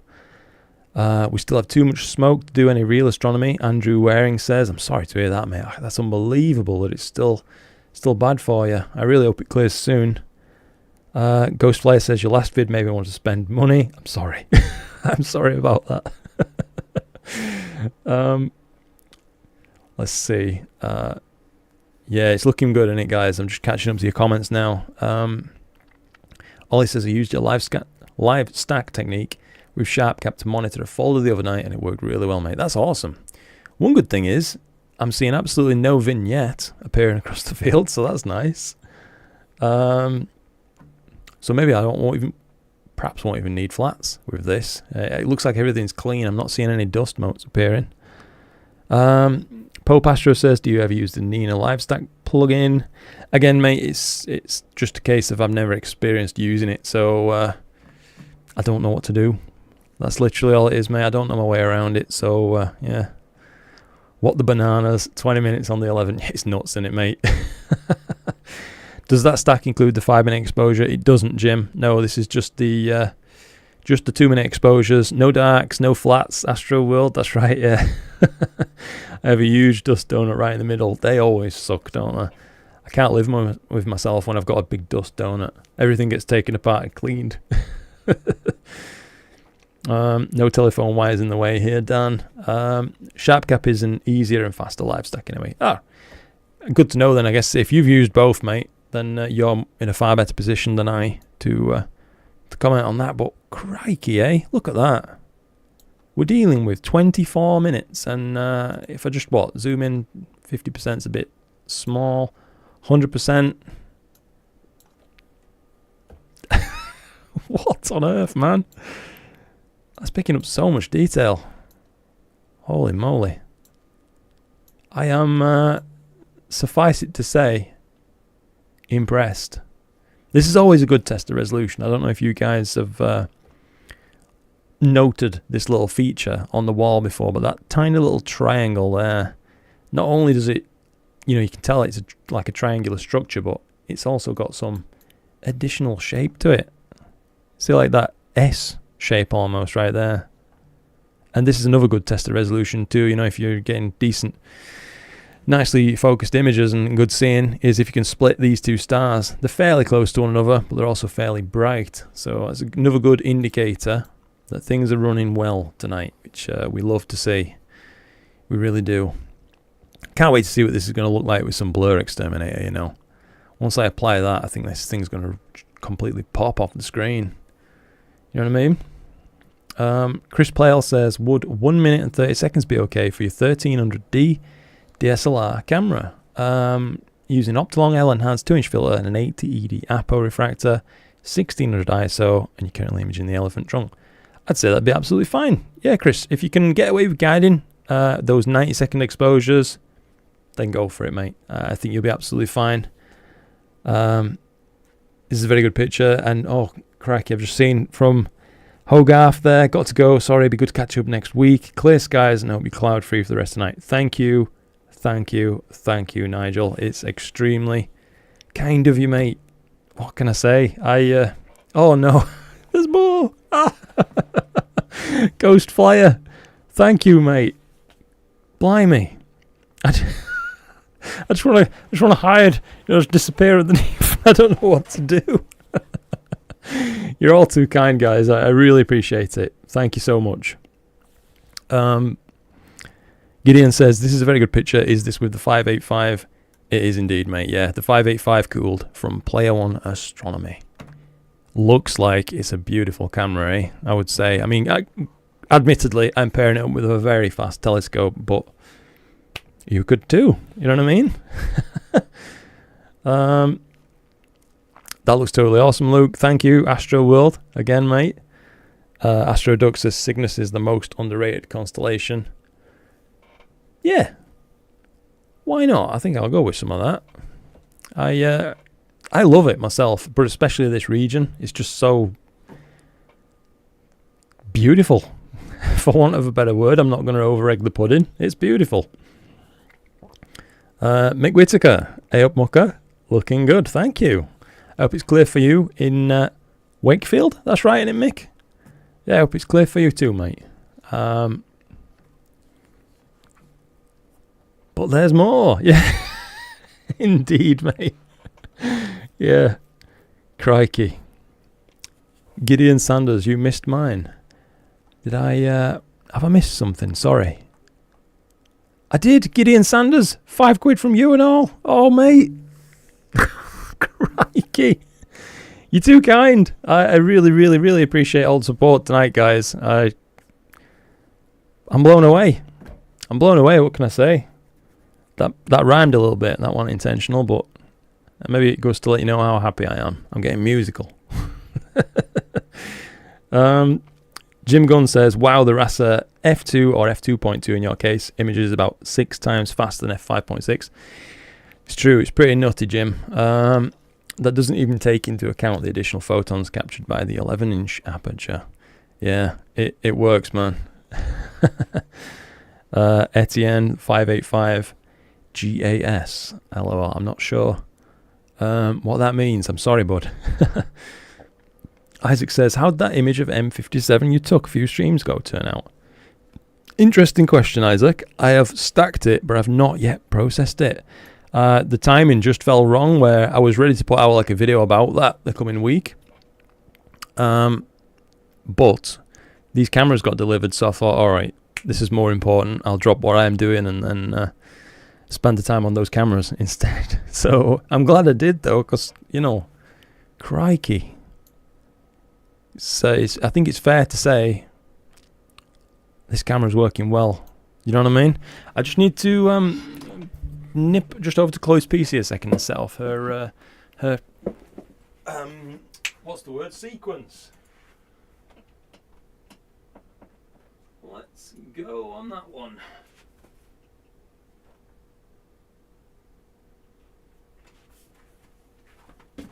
Wowza, looks good. Yeah, I'll tell you what, it's getting warm in here, guys. 29.6 right now. I'm roasting. Absolutely roasting. Gear acquisition syndrome, I'm with you. Yes, indeed. Massive says, everyone now running to look at their wall data for the Lukomatico triangle. Yes.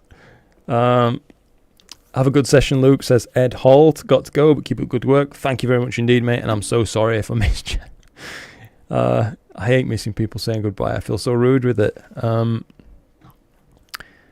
Ghostflyer says, hell, it was so hazy last night that I could not even get polar alignment. Damn. I said, what the hell with it, and drank a vodka. It's a good way to recover the evening there, Ghost. Yeah, for sure. Lubo says, I went with 10-minute exposures on M101 of the Pillars of Creation, with narrowband on the 8 HD at full focal length. Wow. The EQ6 held up well, and the Pillars blew my mind with the first exposure. That first exposure feeling, Lubo, I'm sure we can all relate to that. That feels awesome, doesn't it? If you get a good first exposure, that is. Astrocade had to run out to cook for the wife and I. It's looking good. Thank you. Thank you, mate. Mick Whitaker, just down the road, mate. Yeah. Not imaging tonight. You're on Pixie site and having problems with StarXTerminator crashing the program. That's strange. Are you using the latest AI, or maybe are you running out of memory? Perhaps. I'd give it a go, Mick, if you can, with a downsampled image, just to see if it can run, or if something else is causing your crashes.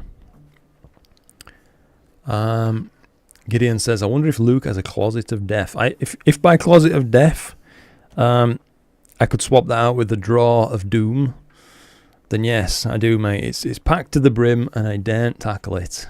It's too much crap in there. I'll say crap, I mean good gear, but... Jim Gunn says, I read somewhere that each 2 inches in aperture increases the photon capture by about 78%. Yeah, for visual, mate. That is basically how it works, as far as I'm aware. You wanted to go out, Evie? Just gonna have to let my little dog out 1 second. Come on, then. Let's let you out.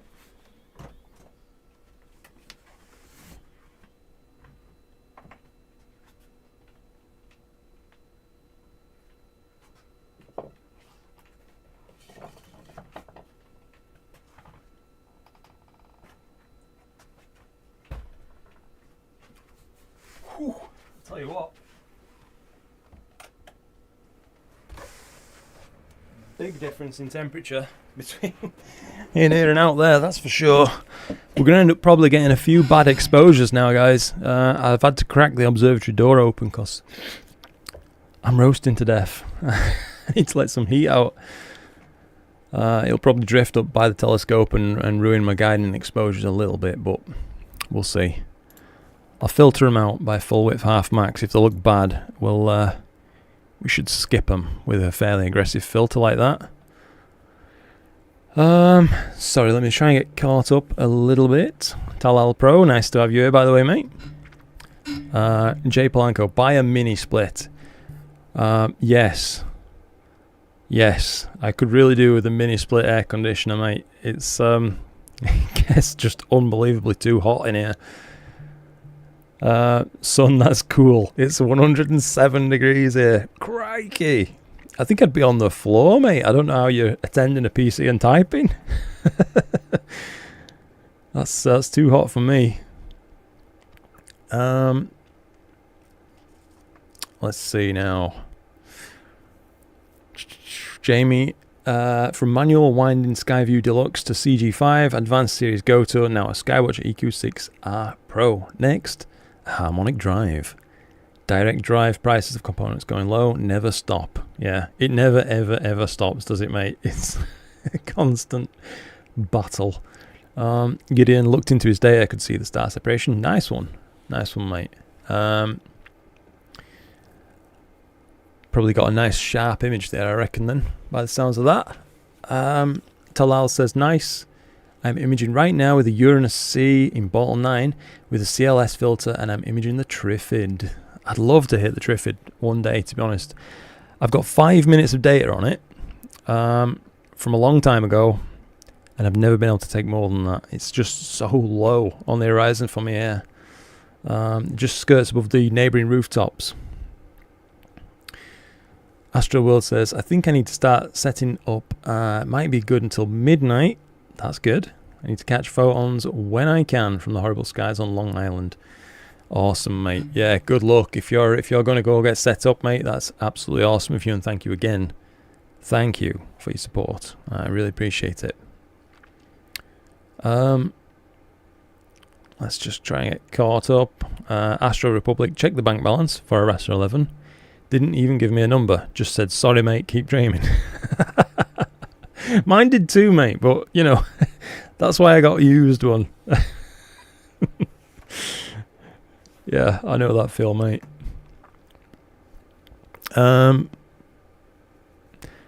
Astro says, I'm currently working on the data of M27 from last night with the Antlia ALPT 5nm, and it blew me away. I'm in ball 7 and using a Nikon camera with the IMX071. Cygnus wall looks legit. Thank you, mate, and I'm glad to hear that you're having some fun with your setup. That really is what it's all about. Yeah, that's what it's all about. Chris Plale, sorry mate. Do I need to use a filter for imaging M57? No, it's a nice bright planetary nebula and it shows up well without any filtration whatsoever, Chris. So good luck, mate. Good luck on that one. Gideon says a drawer of doom. I bet Dan has one of those too. Just my cupboard of doom, yeah. Who let the dogs out? Me. I did. Let's just see. Can you show the unprocessed M57 data? I think I can, Isaac. Yeah, if you want to see that. I'll show you in a minute, mate. Jim Gunn says, also I would invest a couple of $100 in a window AC unit. Well, I don't have any windows in here.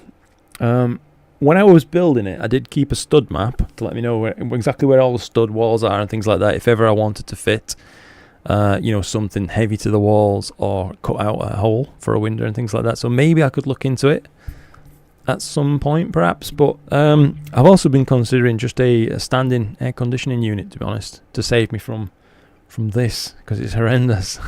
I'm just crap in the heat, I guess. Astrocade, how are you liking the Uranus-C Pro so far? I really love this framing and the subs look great. Well, I've got very limited experience with it, rather, and exposure, if I'm being honest. 34 minutes total. But from what I can see so far, mate, it looks like it's everything that I loved already about the original Uranus-C, but even cleaner, you know what I mean, because of that cooling. I didn't think the Uranus-C was an overly noisy sensor anyway, but I certainly don't remember things looking quite this clean. So something's working, and it's working well, I have to say. And I could also say, I mean, the price point that they've managed to launch this thing on the market at is incredible. If I was just getting into astronomy and knew about this thing, I'd be going for it myself. But that's me. Let's just... how are you liking Uranus-C? Sorry, I've answered that one. 107, yeah, it's too hot that, mate, isn't it? A crisp 23C outside, says Gideon. Finally a target I can get in the zenith, and you can't. Yes, got about 3 hours the other night on the Trifid. Awesome, mate. Good on you. You can be sure I'd be imaging that if I had the chance. 100%. I used to help at a university telescope developing film images 30 years ago, says Mashed Potato Mountain. Do you know how much it would cost in film to make an image like this? A lot. Yeah, I can't even imagine. I don't know the first thing about it, so it'd be a total guess, mate. I assume you developed images like that using a healthy dose of witchcraft or something similar. Can't imagine how hard it is. Ghost says, don't make me buy a RASA. I'm doing nothing, Ghost. I mean, that's on you, mate, if you want to do that. Yeah, no windows in here, mate. Just the soundproofing and stuff. I wanted it to be able to be like a cave, effectively, if I wanted, because I considered having a projector screen in here at one point. That's gone out of the window. It's gone by the wayside, but well, it would have gone out the window if I had one. Just a turn of phrase. But yeah, I'm really happy with how it's turned out in here, I have to say. Windows or no. It's pretty good. Astrocade says, that's what I wanted to hear. Yeah, it is an incredible price, mate, for a cooled camera. I don't know if I'm accurate in saying this, but I don't think there is a cheaper cooled camera from any manufacturer right now. So good on Player One for pouring that out there, you know what I mean? Be careful about the AC and live streaming. AC can be noisy. I've never had AC, you know, Lubo. So, I mean, we can hear your computer's fans right now. Are you kidding me on or what? Can you actually hear my computer? If you are getting noise, that'll be my fan, and I'll turn it off for you. I'll be kind.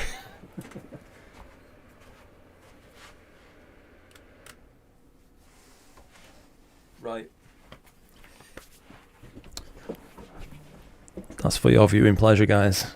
I'm going to go back to roasting for a while.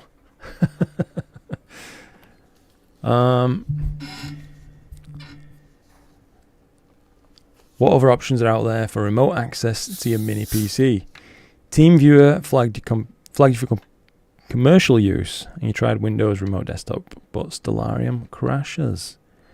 Jason, that's a good one, mate. To be honest, I used Chrome Remote Desktop for a while, and that works good, but I found that when I wanted to start making videos and stuff, Windows Remote Desktop just worked better. It seems to be a little bit more stable for me in my usage case, and the streaming quality is higher too. If we take a look, this is obviously coming across the network right now. Looks like we've triggered an autofocus actually. Hope that goes off nice. For anybody from Scotland out there today, I'm drinking your national drink, Iron Brew.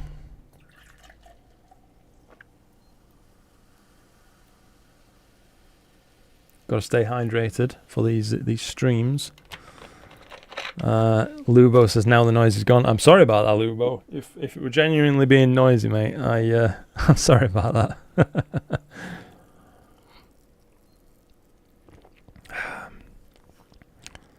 Life, the universe, the outcome of the next Super Bowl.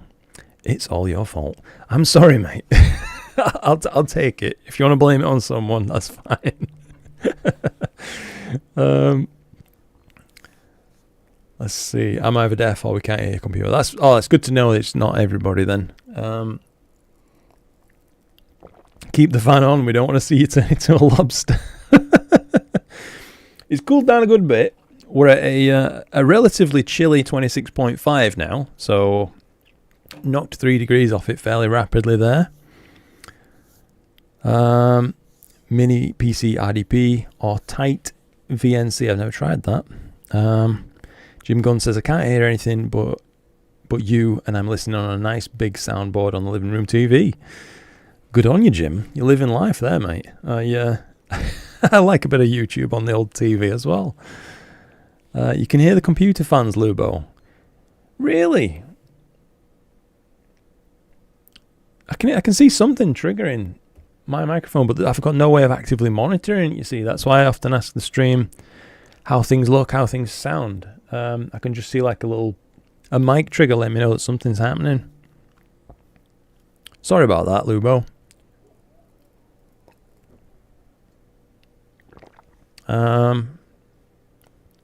The answer is 42. It is. Life, the universe, and everything. And always remember your towel. Gideon says, I once built an Iron Brew themed PC, complete with orange coolant fluids. Mate, that's awesome. I love it. Soundbar. I've got you, Jim. Sorry. Andrew Waring got the parts to build a Peltier cooling unit for your ZWO imager. Hopefully won't burn the house down in the process. Yes. Test outdoors, that's for sure. I'm sure you'll be absolutely fine, mate. Lubo says, I am an ex-musician and more sensitive on sound. Yeah, perhaps, mate. I wonder exactly what it is. Maybe you have me coming through some, like, I imagine some massive floor standing speakers, perhaps. That's what it is. Maybe I'll have to start talking in a radio voice for you, something like that, so it sounds real good. You're joining Radio Lukomatico 96.9. Sorry. I don't know where that came from. Astro World used to be a theme park in Houston. I think I got that right. Across the freeway from the Astrodome. John Davies, good to see you running live again tonight. Thank you for joining in, John. It's good to have you again. I was just up your way to collect 2 of my son's stuff from uni, Sheffield and Manchester. Serious rain in Manchester this afternoon, back in London now. Yeah, we had a major downpour earlier, mate, here as well. And in fact, 20 minutes or so before going live on stream, it was still raining here. So I thought, oh no, I don't want to let anybody down. But luckily it cleared up. It cleared up, John. AZ4 sounds good to me. Good to know, mate. What can help with the noise is a noise gate. Yes. The problem is I don't know what a noise gate is. So that's the first issue that we've got to get over. I'll have to start Googling these things.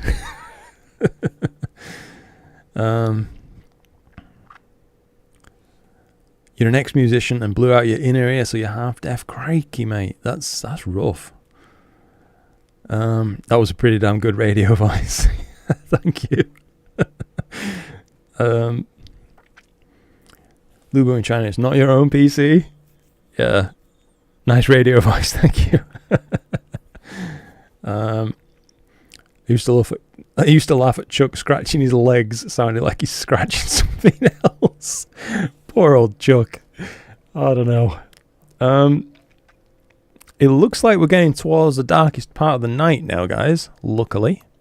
You can see hopefully you can see on the live stream, the mean values of these sub-exposures is dropping from 4.7s down to 4.3s right now. Good to see. We'll start getting brighter again, probably. Let's have a look. Very shortly, unfortunately. We'll nearly reach the middle of that black bar. Yeah, everything's running all right. Let's go back to the sharp cam view, because why not?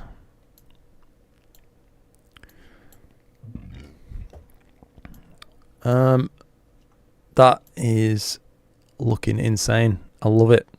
Looks like there's a tiny green cast when I auto balance there, doesn't it? There we go. Let's see. Try and catch up on everything. Try crisp audio. This whole thing is God, this is giving me so much gas. I'm sorry, guys. At least from the top end. I don't want my camera picking up any other gas noises. This is all running through OBS effectively, so I don't know if I can use any plugins like that. I'll have to look into it, I guess. Is anybody else out there, by the way, having issues, as Lubo describes, with some sort of PC fan noise or anything like that? My PC is well away from the mic, so I don't know what it is that's causing it. Is Halley's Comet visible today? I don't believe it is. When's that coming back? When is Halley's Comet returning? You've got me wondering.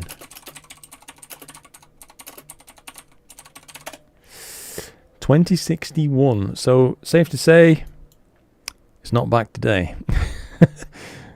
Thanks for making me check though, Dion. It's good to know. Was this supposed to be other than just listening to you swallow on live stream? Just asking. LLA. No, this is the Luke swallowing live stream. So if that's not your bag, you're in the wrong stream, I'm afraid, buddy. So this one's for you. Oh, real nice.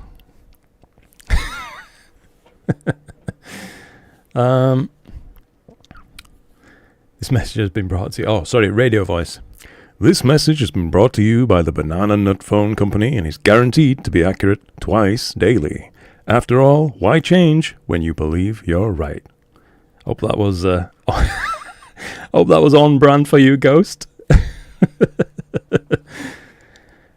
Heading out. Good imaging, Luco. Thank you, Andrew. Nice to have you. Looks like you just booked an Astro class tonight, setting up a C11 on a Rainbow Astro RST. Beautiful mount. Sounds like a great time to showcase the 10-minute sub. Let's see. Chuck lets him rip. Good on him. Good to know that, John. Go crank up your fan and stay cool, bro. Thank you. It will use crisp. It's a virtual mic. Good to know. If you have gas from Iron Brew and need to belch, it will probably trigger an autofocus. I think you're probably right, mate. Looks like, yeah, most people aren't getting any noise. That's good to know. Let's see. I'm not annoyed by the noise that much, but I want to warn you about the noise from AC. Yeah. Thank you, mate. I do appreciate it. Isaac says, where do you learn the radio voice? Just God's gift, I guess, mate. Just naturally able to do it. Sounds almost American. Almost, but not quite. Astro World, catch you later, Luke. And you're not awkward. Thank you. Your channel is awesome. Remember to subscribe. I really, really appreciate it, mate. And thank you again. Thank you again for your support. I appreciate it. I learned my radio voice from Kramer on Seinfeld. Sounds like I've practiced. No, man. To be honest, I'm always doing impressions of stuff, much to the dismay of my family members. Because anytime someone with an interesting voice comes on TV, I'm doing impressions of them for like the next 3 days. So maybe I've naturally ended up practicing it a little bit. John Davis says, sorry, missed the earlier part of your stream. What filter are you using today? It's fun getting the Oxygen 3 out of the North American Nebula. We should be capturing a good bit of it, John. I'm using the Antlia ALPT High Speed. That's the one. Luke worked at Heart FM. Yeah. Sorry for being late. Hey, no problem at all, mate. I'm just glad to have you here. Thank you for joining in. PR Astro. Nice to have you. So, someone mentioned earlier that they'd like to see the M57 data that I captured. Let's have a look. So I've got a live stream result that I actually processed live on stream, literally. And this is the cropped version of it. That was just the data from the Poseidon-C Pro on the Raster 11. None of the data from Chloe's rig was in that. And crikey, Chris just lost a 10. Mate, you're too kind. Thank you very much indeed, Chris. Oh, I don't know what to say, mate. I don't know what to say. Your guys' support tonight has been above and beyond, well above and beyond anything I could ever have dreamed. It's nuts. Thank you all so much. What were I saying? You've waylaid me, Chris. We don't want you to get a heat stroke. Take that t-shirt off. I'm afraid that's behind a paywall. We've got to go on the OnlyFans site for that. No, M57 live stream data. I think I've got it all on here. So let's fire up PixInsight a sec. And I'll open this up. That's OnlyFans. Yeah, that's it, mate. Crikey.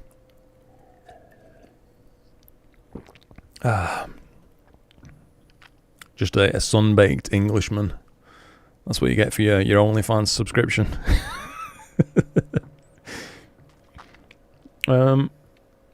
Interesting. The only dual narrowband filter I have for F2 is IDAS NBZ UHS. I've been very happy with it. I was too, John. I was using it for ages with my Rasa 8, and it was the best filter I ever tested with it. But it's giving me some weird results with the Rasa 11, so I feel like my recommendations changed a little bit with it now. But yeah, I'm glad it's working for you, because it does seem like a great filter. At least it was for me. I assume this one, by the way, let's just take a look. So this one's cropped, unprocessed. Blimey, that's a strong stretch. I'll just do a... it's not looking too hot, is it? A very gentle histogram stretch manually for this thing, just to show you. I can't remember exactly who it was. I'm sorry about that. Who wanted to see this from the previous live stream, but... let's take a little bit of a look. This is very haphazard.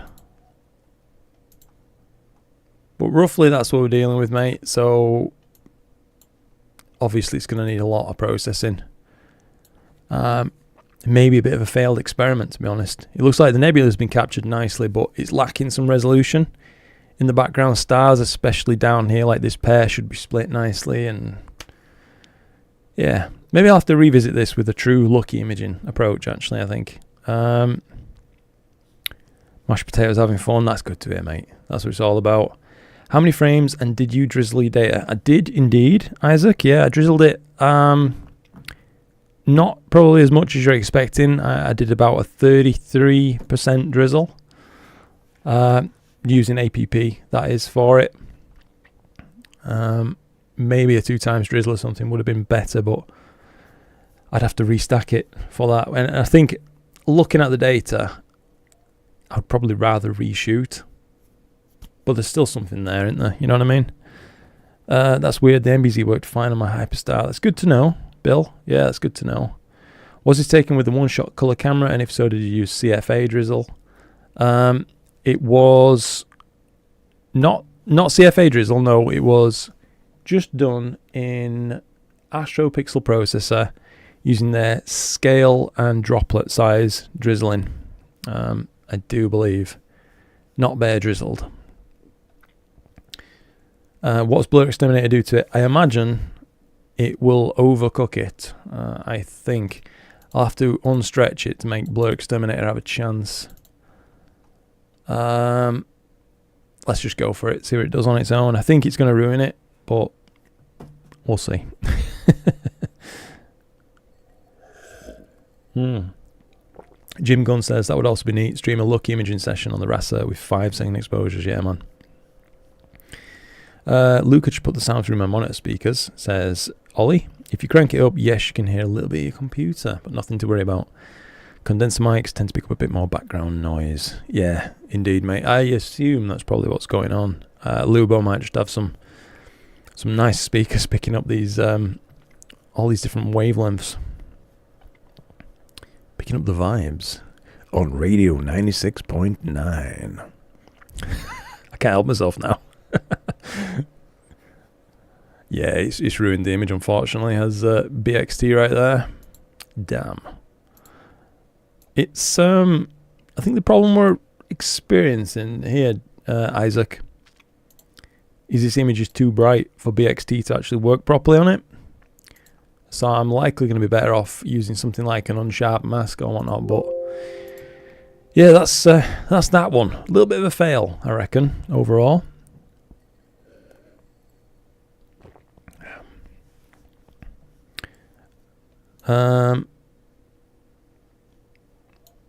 Let's see. Have I missed anything? Steve, good to have you, Steve.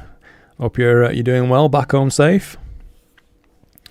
John Davis says, for your information, I diver every frame. I've noticed a huge improvement both in 1 times and 2 times. Obviously, I lose imaging time, but it's worth it. Good to know, John. I've tried it myself before, and I think if you're going to stack fewer frames, you know, like up to maybe 30 to 50 or something like that, total exposures, divering every frame is a good shout. But I think if you're going to stack a few hundred, you're probably okay with divering on a slightly more sparse schedule, I reckon. I could be totally wrong. Jim Gunn says, I missed the stream you're talking about. What did you do? Basically, mate, I just tried to shoot M57 using my Rasa 11 and also with the other computer, over telescope as well, the Quattro 8, and Chloe was using, at the time, the Player One Artemis, I think. No, she wasn't. The Uranus, uncooled. Few hundred, you'd need long nights for that. Yeah, I mean, I think I should probably speak more accurately and say if you're going to split your imaging session up however you want to shoot it into more sub-exposures rather than fewer long ones, then yeah, you're probably better off not divering every frame from a signal to noise ratio standpoint because of all the SNR that you'd lose due to dithers and recoveries, you know what I mean? But yeah, if you're using long exposures, John, I do the same thing, mate. If ever I'm doing a project with 10-minute exposures or something like that, I'll happily diver every sub. Have you tried BXT with a manual PSF? I have before, Isaac. Not on that particular image, as I said. That's the first time I've really had a look at it. So maybe that'd help. But I think the problem is with that image is it's so overcooked. Do you know what I mean? It's even in the unstretched image, you can see the nebula. So it's likely too bright for BlurXTerminator to work properly on. I think it's probably detecting it as some sort of point source almost, or regions of it, and that's why it crushed the details in it. The data's not clipped, Isaac, no. And Jim Gunn asks, and why didn't it work out? I'm just not happy with the results, really, Jim, that's all. It's not a terrible image or anything like that by any means, but probably just didn't get what I was looking for from it. This looks like a much more promising image. I would say I'm seeing tons more fine detail and stuff. I think the sampling rate of this particular setup right now is looking good. Do you know what I mean? There's lots of detail in there. In fact, why don't we take a quick look at this? If I just save as a 16-bit stack real quick. We'll pass this through BlurXTerminator and see what this looks like. How often do you diver with 5-minute frames? I mostly diver every third frame on 5 minutes, but I'm pretty new to this. I probably do about the same, Astrocade. Yeah, I probably do about the same, mate. Is star shapes because of cables going from the camera? That's exactly what it is. You're seeing cable diffraction right there. Now, where will this have been saved? That's today. Yeah, this one. Boink. Let's get this thing fired up. Whoa. Let's check it out with an unlinked stretch. Get that cropped. Whoops. Bear in mind, this is just a SharpCap live stack, so it will look better after being stacked in APP, I reckon, but it already looks pretty good. I'm going to hit it now with just a default BlurXTerminator and see what exactly we're dealing with. Should be alright. Isaac says, I think using a manual PSF would be worth a shot. Potentially, mate. Potentially. Jim Gunn says, I diver twice every 10 minutes, every other frame for 5-minute subs, every 3 frames with 3-minute subs. Yeah. That works, mate, I'd say. I can absolutely appreciate what John's saying, though. More dithering. If you had a mount that recovered, let's say, in seconds from a diver, then there'd be nothing wrong at all with divering every single sub. In fact, that would be optimum. Would be the way to go. But mine doesn't. It takes, well, I don't know. I'm probably going to pull a number out of thin air and say roughly 10 to 15 seconds, I reckon, after a diver to recover. So with short exposures, you're going to have a lot of overhead there, a lot of time lost. Did you try to make an arc with the cables to reduce the spikes on the stars? I've got a 3D printed frame for that. I've just not put it on yet, really, mate. That's all. I will do it at some point. But yeah, it just doesn't really bother me too much. That's the part you're talking about, isn't it? That little bit of cable diffraction right there. I'll have to maybe fit the cable guider. John Davis says, I rarely lose more than a few seconds. Yeah, I can absolutely appreciate why it's more viable for you to diver every single exposure there, mate. The AM5 is vastly quicker than my CGX. 100%. So that looks pretty tasty, don't it? I realise I've done this in completely the wrong order, but it's alright. Let's hit up a quick colour calibration, background newt.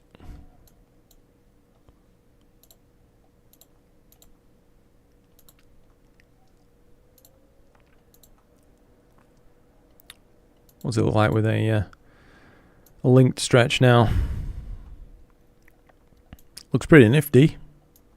Nice tight stars, you know what I mean, guys? It's looking good. Just, what are we dealing with there again? 50... I think that was 54 minutes I saved it at. Yeah, crikey. Let's hit it with a NoiseXTerminator. See the effect that has as well. It always comes on way too aggressive, you know. This is really not a noisy image, so maybe down here. Gideon says, Okay, Luke, M16 has snuck behind the tree. Time to head in. Thank you for watching, mate. I really appreciate it. And good luck, Gideon, and getting that capture. TH Astro. Yo, Luke, how's it going? It's going well, mate. Thank you. Hope you're doing superb as well. Look at that. Alt noise gone. Love these tools, you know. They bring me so much more enjoyment out of my gear that these were really worth the price of entry, you know what I mean? Crikey. Looks fantastic. Ollie says, Luke, do you think ZWO will send me a free camera to test?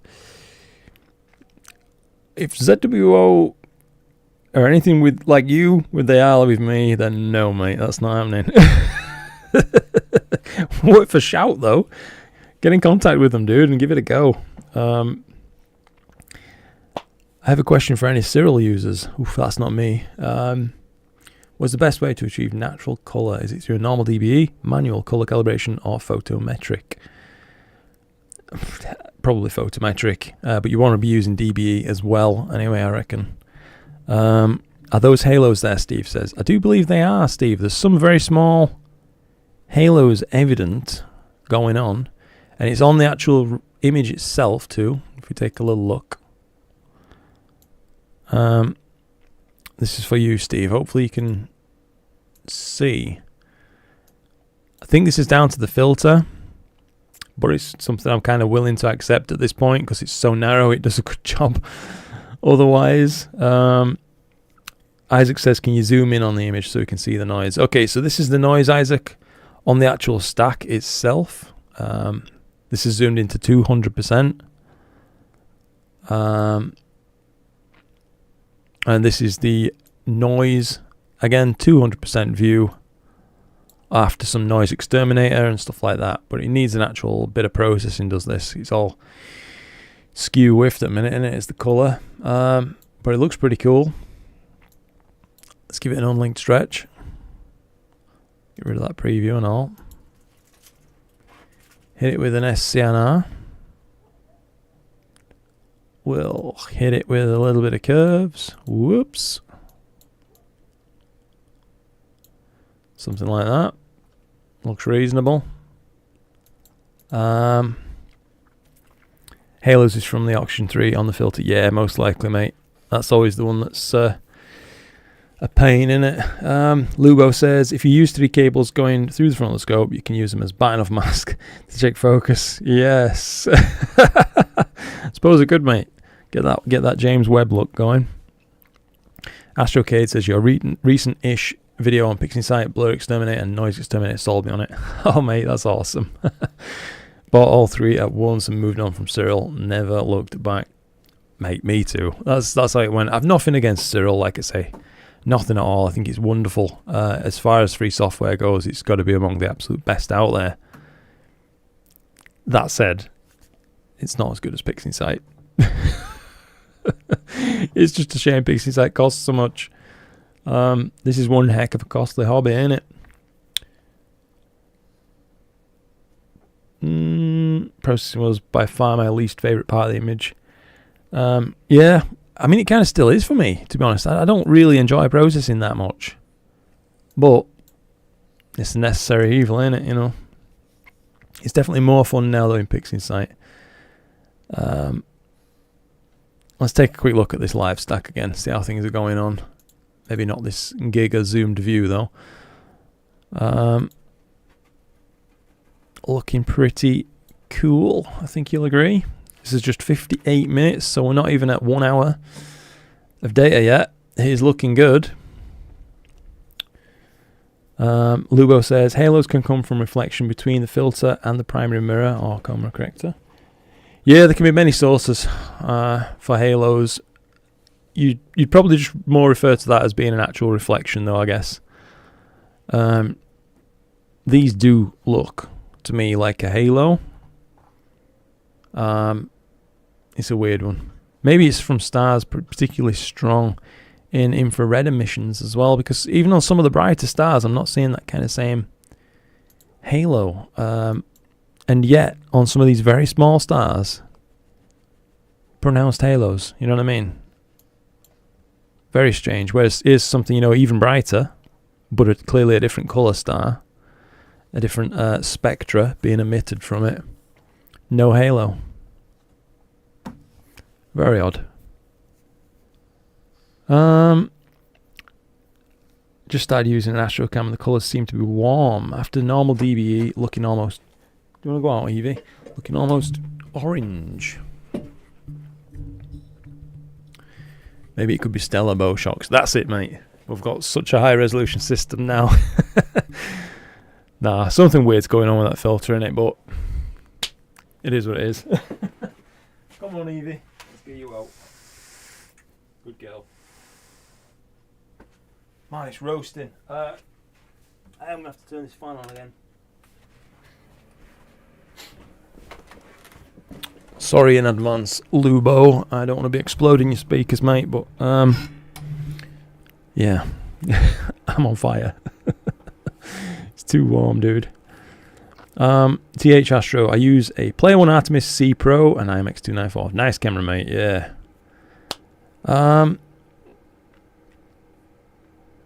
Have you tried different calibration methods? Was that to me or to TH Astro? Sorry. Let's see. Turn that fan on. Yeah, it's roasting, mate. It gets so warm in here. So fast. Let's take a look at how the actual... Why am I lost now? What's going on? Here we go. This is PixInsight. Here we are. Eventually, we got back to it. The Nina view. See exactly how we're imaging. How things are looking. Looks like guiding. Pretty good. 0.55. A total of 0.65. So, not stellar, but also, you know, not about to make me burst into tears or anything like that.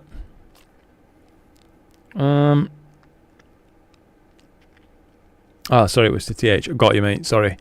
Don't want to dive in on your conversation there. Jump in.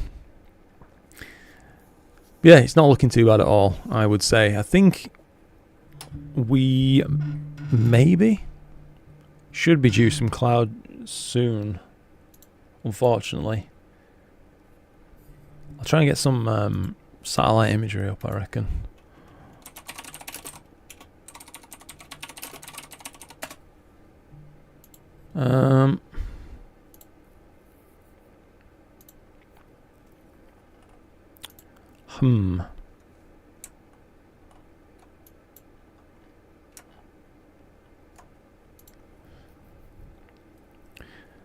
It's so nice not having to deal with amp glow. It is, yeah, mashed potato. Absolutely, mate. I mean, I used to not really mind that much when I had cameras that had amp glow, and I'd never experienced the opposite side of it, where you don't have to deal with it. But I don't know. I guess it's like once you've experienced not having to deal with it, it just being a problem that doesn't exist anymore. You really don't want to go back. Where are you located? Jay Polanco asks. Northern England, near Leeds is the place. I may have missed it. What camera you're using? Steve says. It is the Player One Uranus-C Pro, mate. That's the one. Dark Pixels 24C outside in Scotland tonight. Come on, Evie, you can do it. She needs help. She can't open this door. She's too small. Come on. Do you want to say hello to the stream? This is said dog, everybody. Having a good sniff of the mic. Go on, you. Oh, yes. Astro with Eric. Hey, Luke. Hello there, Eric. Good to have you, mate. Let's see. That's the difference in my two images. What's your honest opinion? I may have missed something there, mate. Sorry. We also need to get you adding lots of integration time. Imagine 20 hours with that RASA. You could get super deep images. Indeed, mate. Yeah, indeed. I'd love to do some deeper images at some point. Why are we watching PhD's window? I'm sorry about that, guys. But, and this is leading on to another point, I guess. I kind of feel pressure every week in order to get something new out on YouTube, which automatically stops me going for really deep integrations anymore, if that makes sense. Because to get 20 hours here in the UK, unless I get extremely lucky, it could be weeks and weeks, do you know what I mean? And that's in the best case scenario. So that's the reason I don't currently do that kind of thing. It's literally just down to that self-imposed pressure that I should be doing more on YouTube and that kind of thing. Pretty bad relationship to have with myself, to be honest. It doesn't feel great. Ghost Flare says, yeah, don't feel pressure. This is supposed to be fun. Indeed, mate, yeah. I mean, this kind of thing is great fun. Live streaming, just chilling out with all you guys, chatting away. Love it. Do you know what I mean? It's great. But that aspect of it that I put on myself, like making videos in a timely fashion, especially with like tonight, people donating literal real money to me to support what I'm doing, does come with also some pressure. Makes you feel like you need to be like on the ball, hammering it every single time. Ghost Flare says, do what you can, otherwise it becomes a job. It currently is a job. Yeah. Just over broke. And that's also true. Yeah. Astro Soundscape, Ollie, I actually find the live streaming stuff the most relaxing of the formats. Yeah, me too, mate. There's no real pressure, is there? It's just now I'm comfortable on camera and stuff like that. You know what I mean? It's just fun. It's nice. It's like we're all imaging together in a weird way. I know it's only me talking verbally, but I feel like, with you guys chatting away, going back and forth with me, it really does feel like we're all doing it together in some way, if that makes sense to you. I hope that you feel that too, and it's not just a me thing. Made a mess of explaining that. Oh well. Jim Gunn says, that's the reason I would never turn my hobby into a job. Yeah, it ruins the hobby. True. Well, I mean, I don't want to say it's ruined or anything like that, because it's not. But I still have a ton of fun every time I'm doing astronomy, Jim, which is what it's all about. But again, like I say, I would be lying to you if I said I don't feel pressure. And it's not from any of you guys, like I say, it's just from me putting it on myself. It's a weird one. Have you thought about imaging the pillars of creation, Luke? Says Chris. I have indeed, Chris. And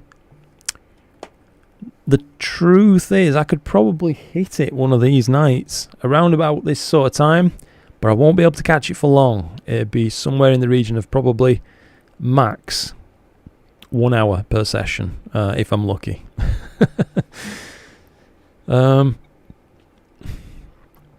Steve says, because of you, I got the Player One Apollo Max. Awesome, mate. For your quark. And love it. Such a cool cam. Like the way it was all boxed. Yeah, that's one of the things that's impressed me too, Steve. They're really well packaged, really well thought out products. I mean, I'm in the lucky position where they send me gear to test, do you know what I mean? And I get to be able to share it with you guys, which is awesome. But, don't get me wrong, if something was wrong with one of these cameras one day, you'd be the first to know. Because I don't want anybody spending money off my recommendations and it being wrong, you know what I mean? So yeah, I always try and keep it completely real with you guys, which often leads to very unedited videos in a way, where I'm just trying to keep it real.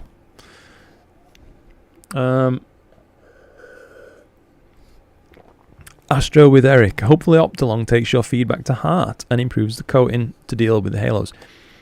On that note, Eric, good point bringing that up. I did get in contact with Optilong. They told me off a bit. Apparently I wasn't meant to make a video with it. I was just meant to test it.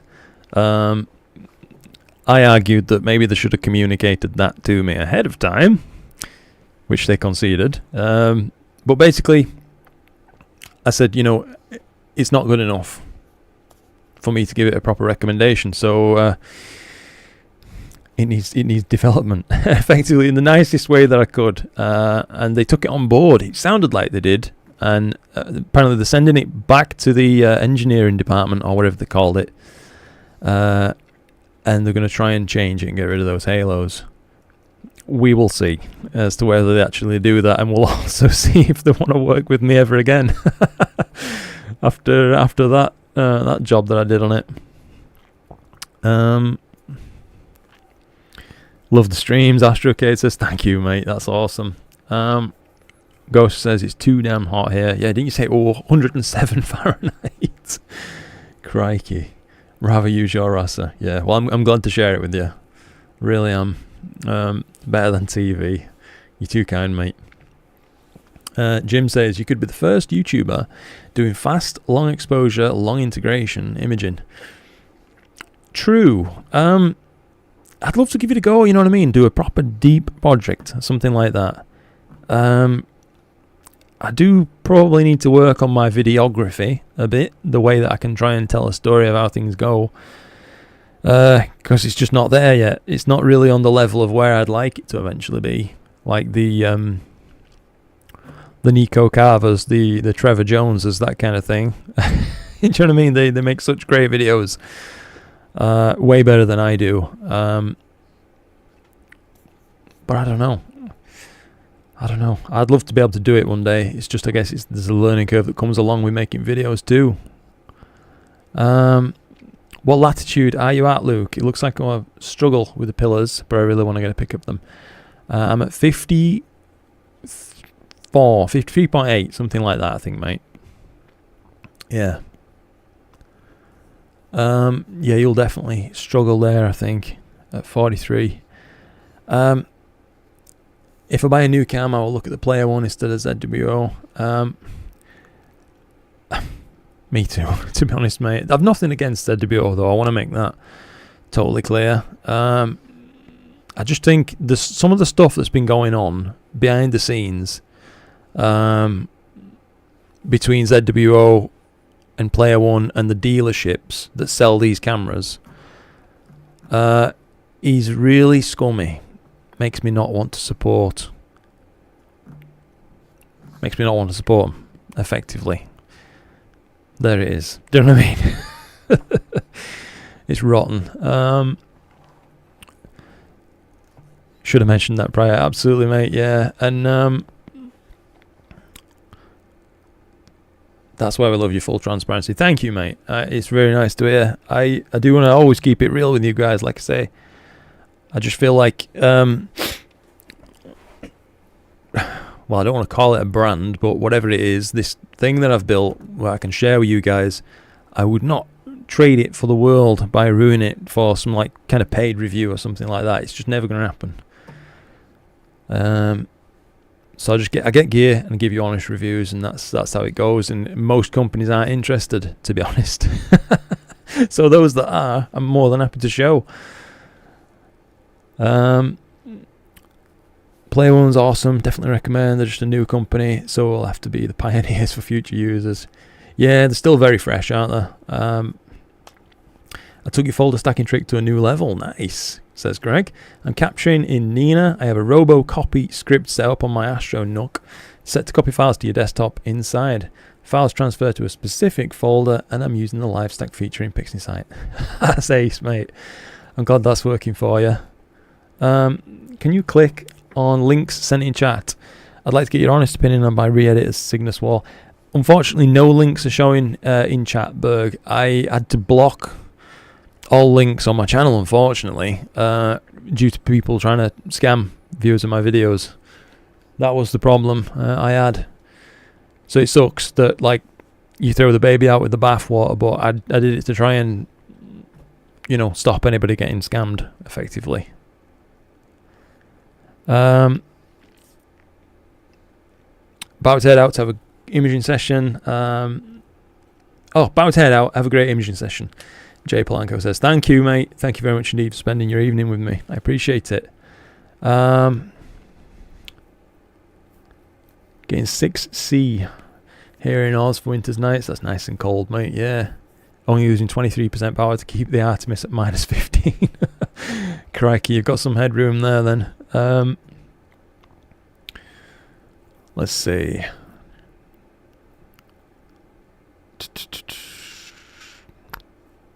What's going on?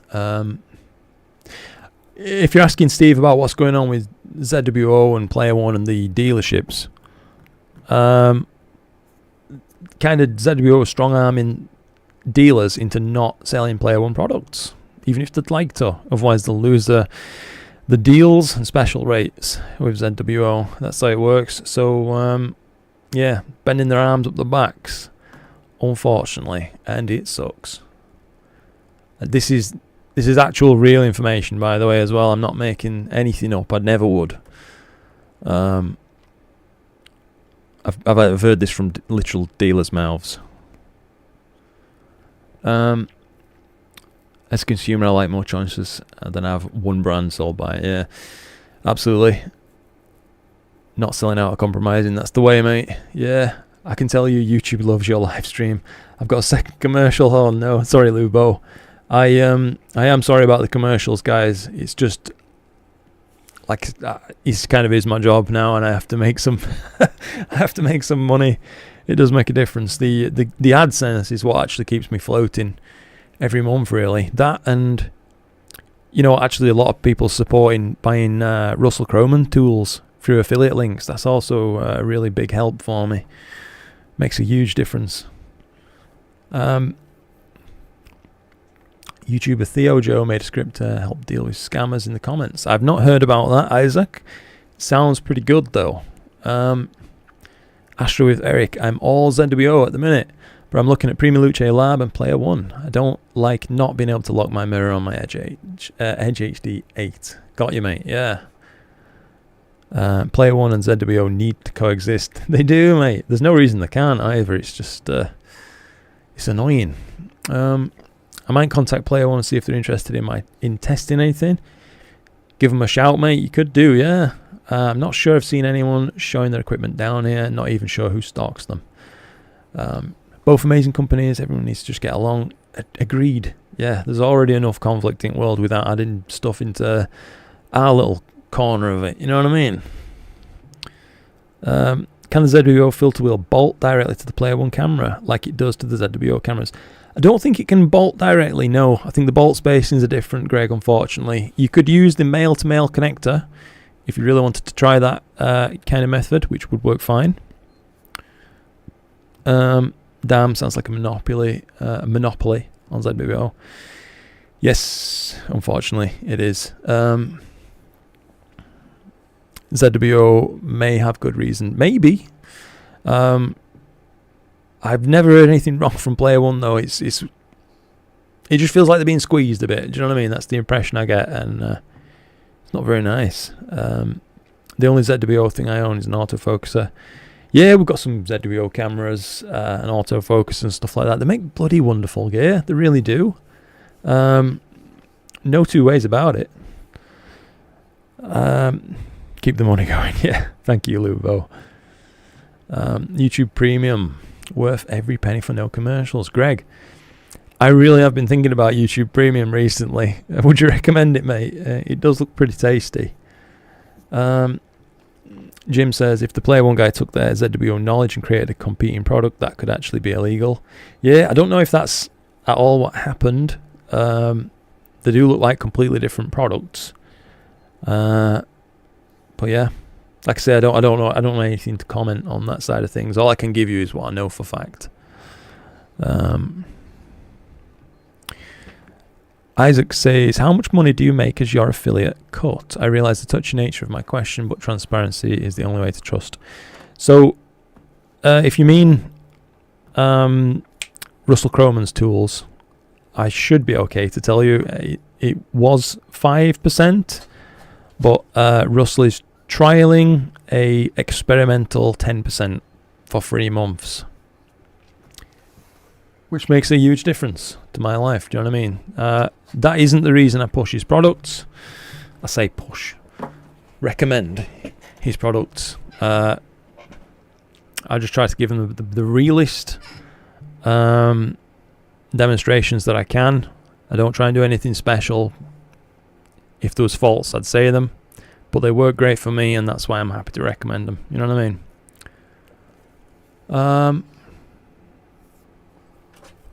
Oh, do you want to go back out? This dog's needing toilet a lot tonight. Are you okay, Evie? Go on. Good girl.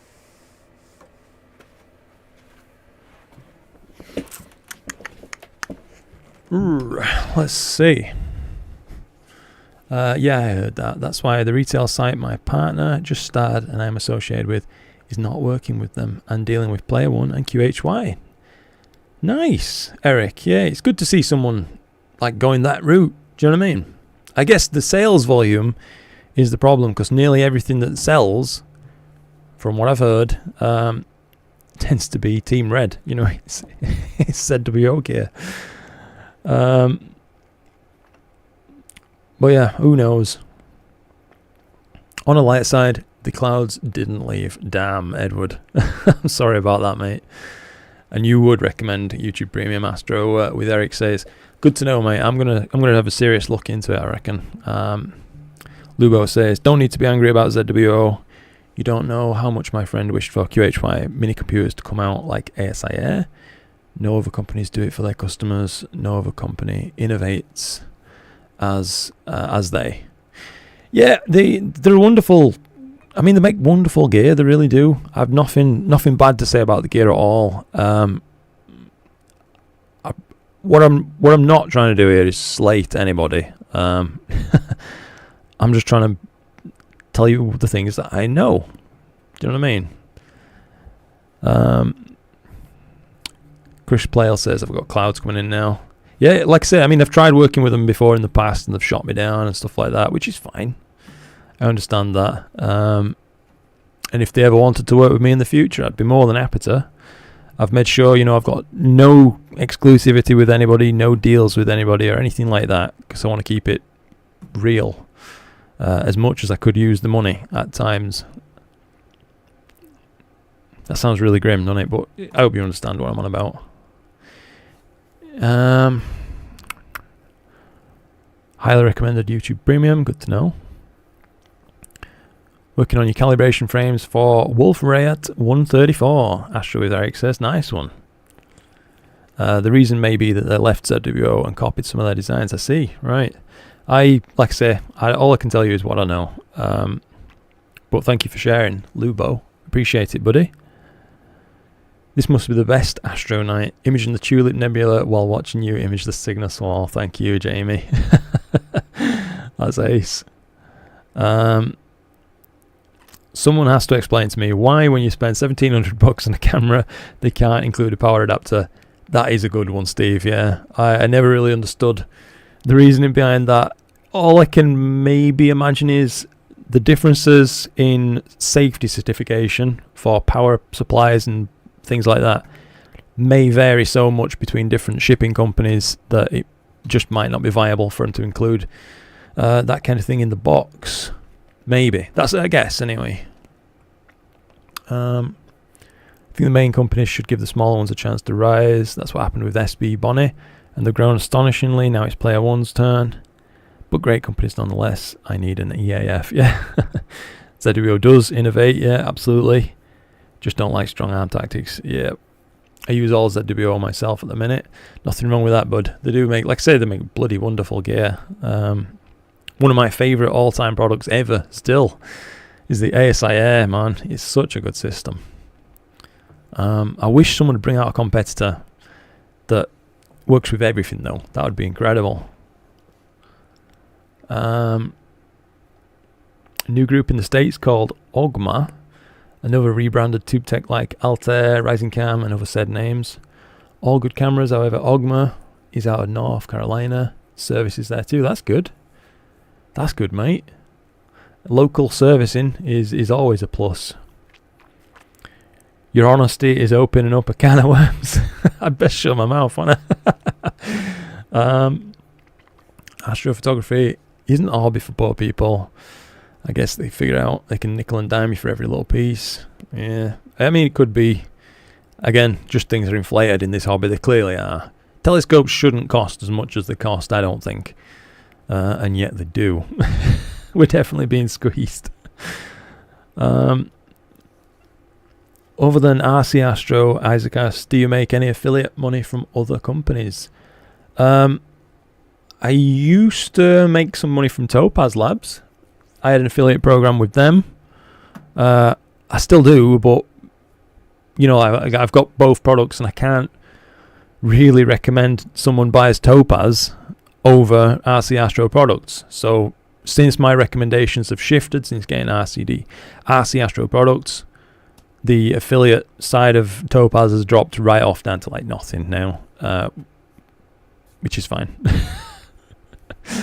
But that's it, mate. Yeah, that's really it. I used to have some affiliate links too for High Point Scientific, but I don't know what's gone on with them. They never really earned me much of anything, so you know, that kind of just fizzled a little bit. I do have Amazon affiliate links as well. I just put them out there for anybody interested.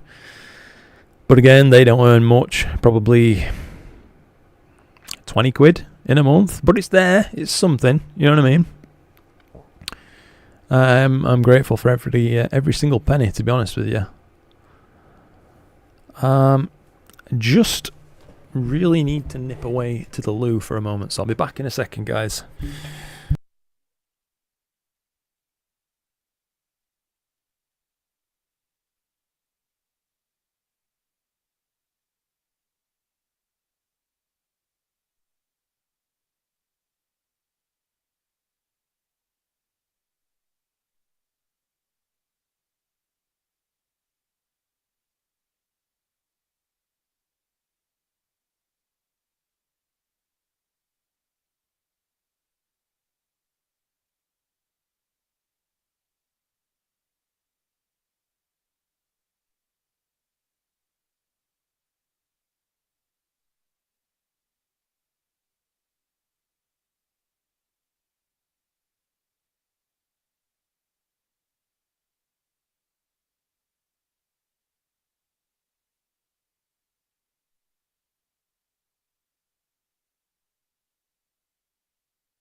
microphone has been off on it. I'm really sorry, guys. I've been reading out tons of comments here. I'm sorry.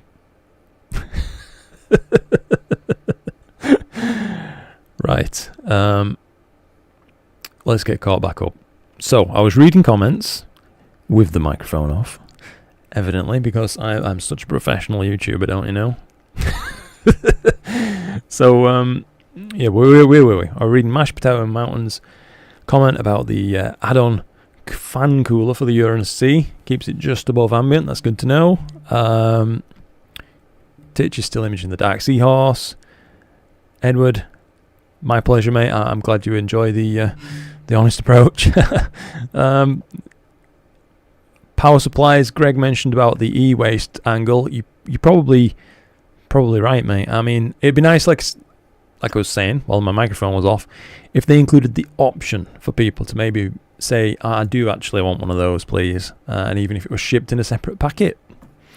I realise that'd be some extra costs, but it would save people who don't exactly know what they're trying to buy, buying the wrong thing potentially. But again, Greg, I do the same thing as you, mate.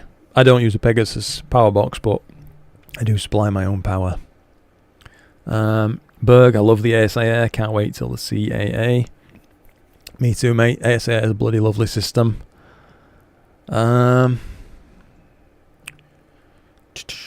Where are we? Lubo says, funny thing about the ASI 2600MC Duo, I dreamed about this kind of integrated camera system about 5 years ago, and they released it a month after I bought the 2600MC. That's unlucky, mate. I think it was S-Big who initially did one that had like not on sensor, but a separate sensor for guiding, just mounted just above like the ASI does. So it's good to see that design out again. I know that S-Big camera happened about 20 years ago now, or something like that. Let's see. Right, we've caught up with the "you sound" comments have gone. Sorry again about that, guys. Yeah, I'm an idiot. It's a well-known fact. Astro with Eric. I have a buddy of mine, AstroWorks, is about to do a video on the 2600MC Dual with the Rasa 8. That's a good combo. I'm really interested in their results using dual narrowband filters and guiding. I imagine with the Rasa, they'll probably be alright. With the slower system, I think it'd probably be a nightmare. Let's just get this thing stretched a touch. It's looking a little bit dim there, isn't it? YouTube makes it a bit darker, yeah. Going off tonight to help someone that just bought a new Dobsonian and he doesn't know how to collimate it. Oh, good on you, mate, for helping him out. That's awesome. I should be imaging. First clear night in 2 weeks. You already know this, but I think you'll have much more fun introducing the night sky to your friend than just another night of imaging, eh? That's a good thing. Picked up 2 of those mini PCs. Really like them, Ghost says. Good, mate. Yeah, that's awesome. We've got 2 different mini PCs now in Observatory. I'm still using the B-Link that I bought last year around Christmas time, I think. That's still working absolutely champion. And Chloe wanted a mini PC this year, so she could use stuff other than just ASI products. So we got the Melee Quieter 3Q, I think, and that's a great little mini PC too. There's tons of good options out there now. Siegfried, good to see you, mate. Hope you're doing well. Good evening, Luke. Everything okay? Everything is okay, mate. Yeah, everything's better than okay. I am golden. It's a good night. Jim, the Duo won't work on the Rasa 8. Oh, crop sensor is max sensor size, no room for the guide sensor. So you're expecting it probably won't be illuminated, I reckon, Jim. You could be right.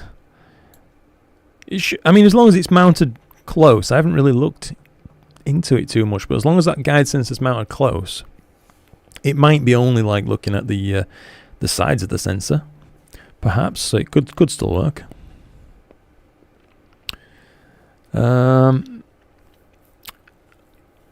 John Davies. I purchased an ASI 2600 MC Duo to use with my Hyperstar. Still no sign of it yet, but looking forward to trying it. Oh, that comes for you soon, John. Yeah, look like a nice camera.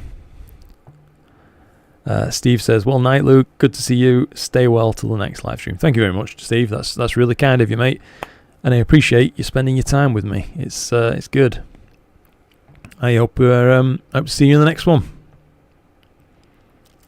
Lubo says it may be partly illuminated. Yeah, I don't want to say for sure, but I imagine you'll be able to get some guide stars on it. Yeah. Ollie's just saying, I just checked the only Astro shop in Australia I remember selling Player One. No longer stocking them. Not even the non-cooled. I've just had a moth fly straight into my eye. Oh. Wow. That was interesting. Windows update struck. No! If you haven't already set it, Ghost Flyer, then change your active hours in Windows to basically make sure it'll never restart again when you're actually using the PC. I know I ended up having to do that after getting stung by it a few times, mate. Berg, off to bed. Got to get ready for the work week. Yeehaw. Have a good night. Thank you very much, mate. Hope you have a good night too and a great week ahead. Going to next week and kick its ass, mate. That's the way. Siegfried says the ASI 2600 Duo is really made for a RASA. A fast scope has no problems with the filter in front of the guide sensor, and thanks to the Duo, you don't need a guide scope on a RASA, so no flexure. Yeah, very true, mate. I think it's a pretty much, hopefully, a spot-on usage case for it. It's a very interesting camera. I'd like to see more cameras like that hit the market, to be honest.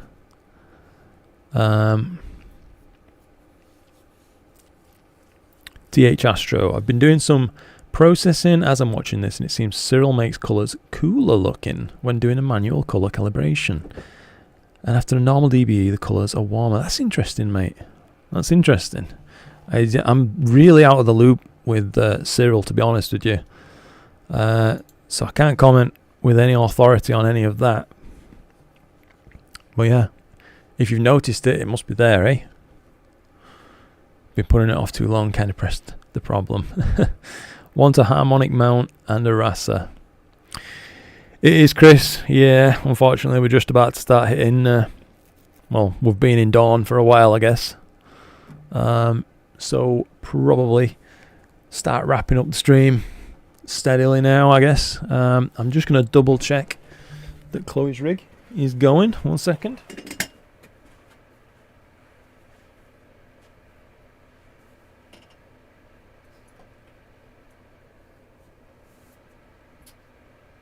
Oh yes, indeed, eh?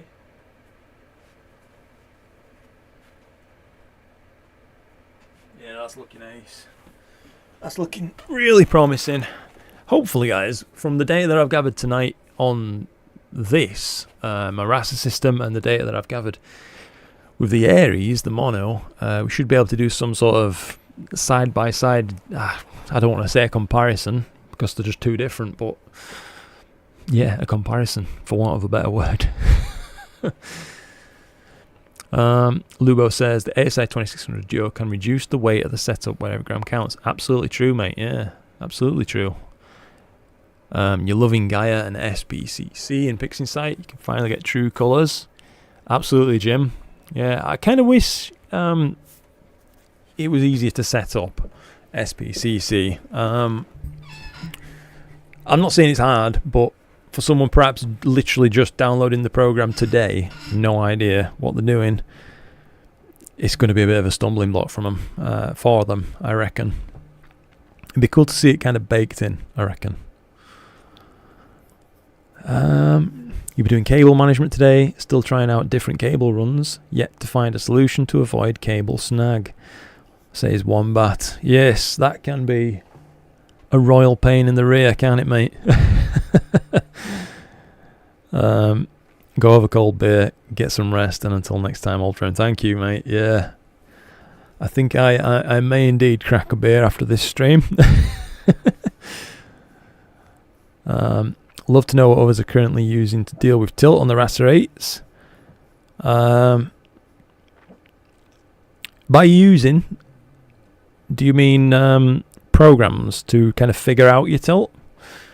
Because when I corrected the tilt both times on my two Rasters and different cameras using them on them, it was ASTAP that I used.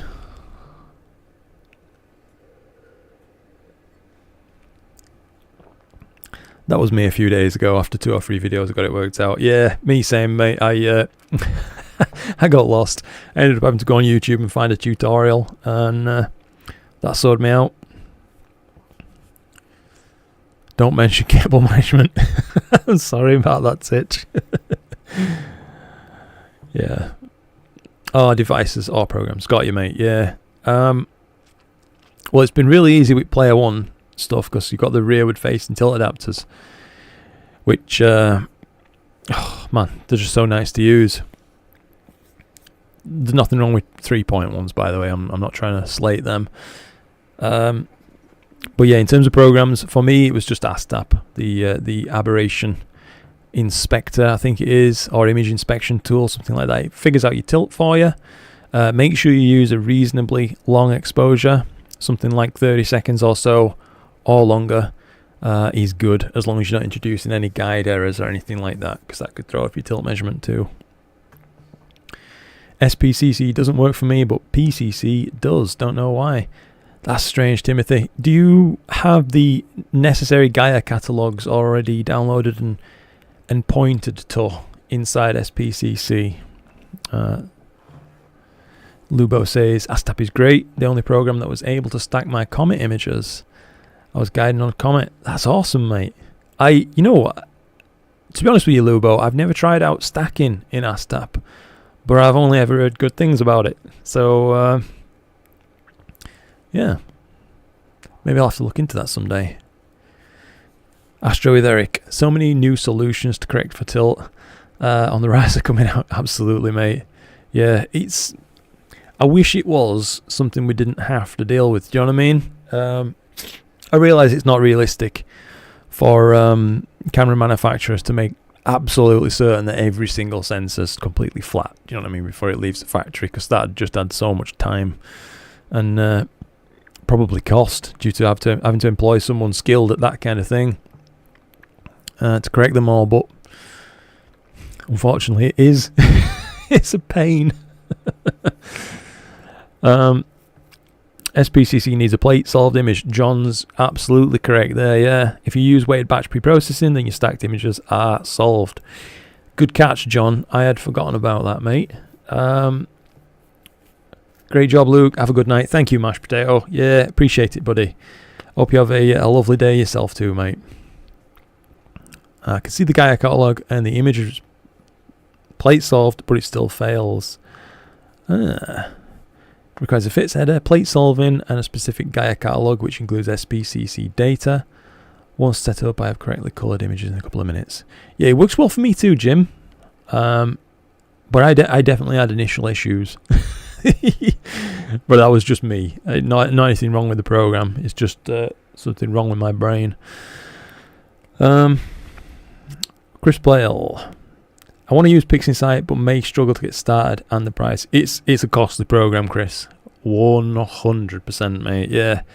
That said, I put it off for ages when I shouldn't have done. Really, my images, my data, should I say, that I was capturing was at the point, I think, where it was going to benefit from those better programs for a long time before I actually bought the better programs. So I kind of stunted my own development a little bit there.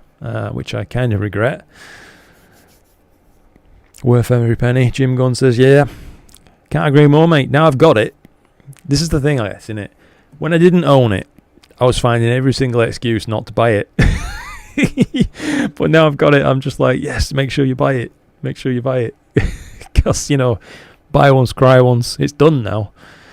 I've bought it. I've long since forgot about the cost, which really came up to less than a good filter, and it certainly gave me better image quality boosts than just a filter or something like that. You know what I mean?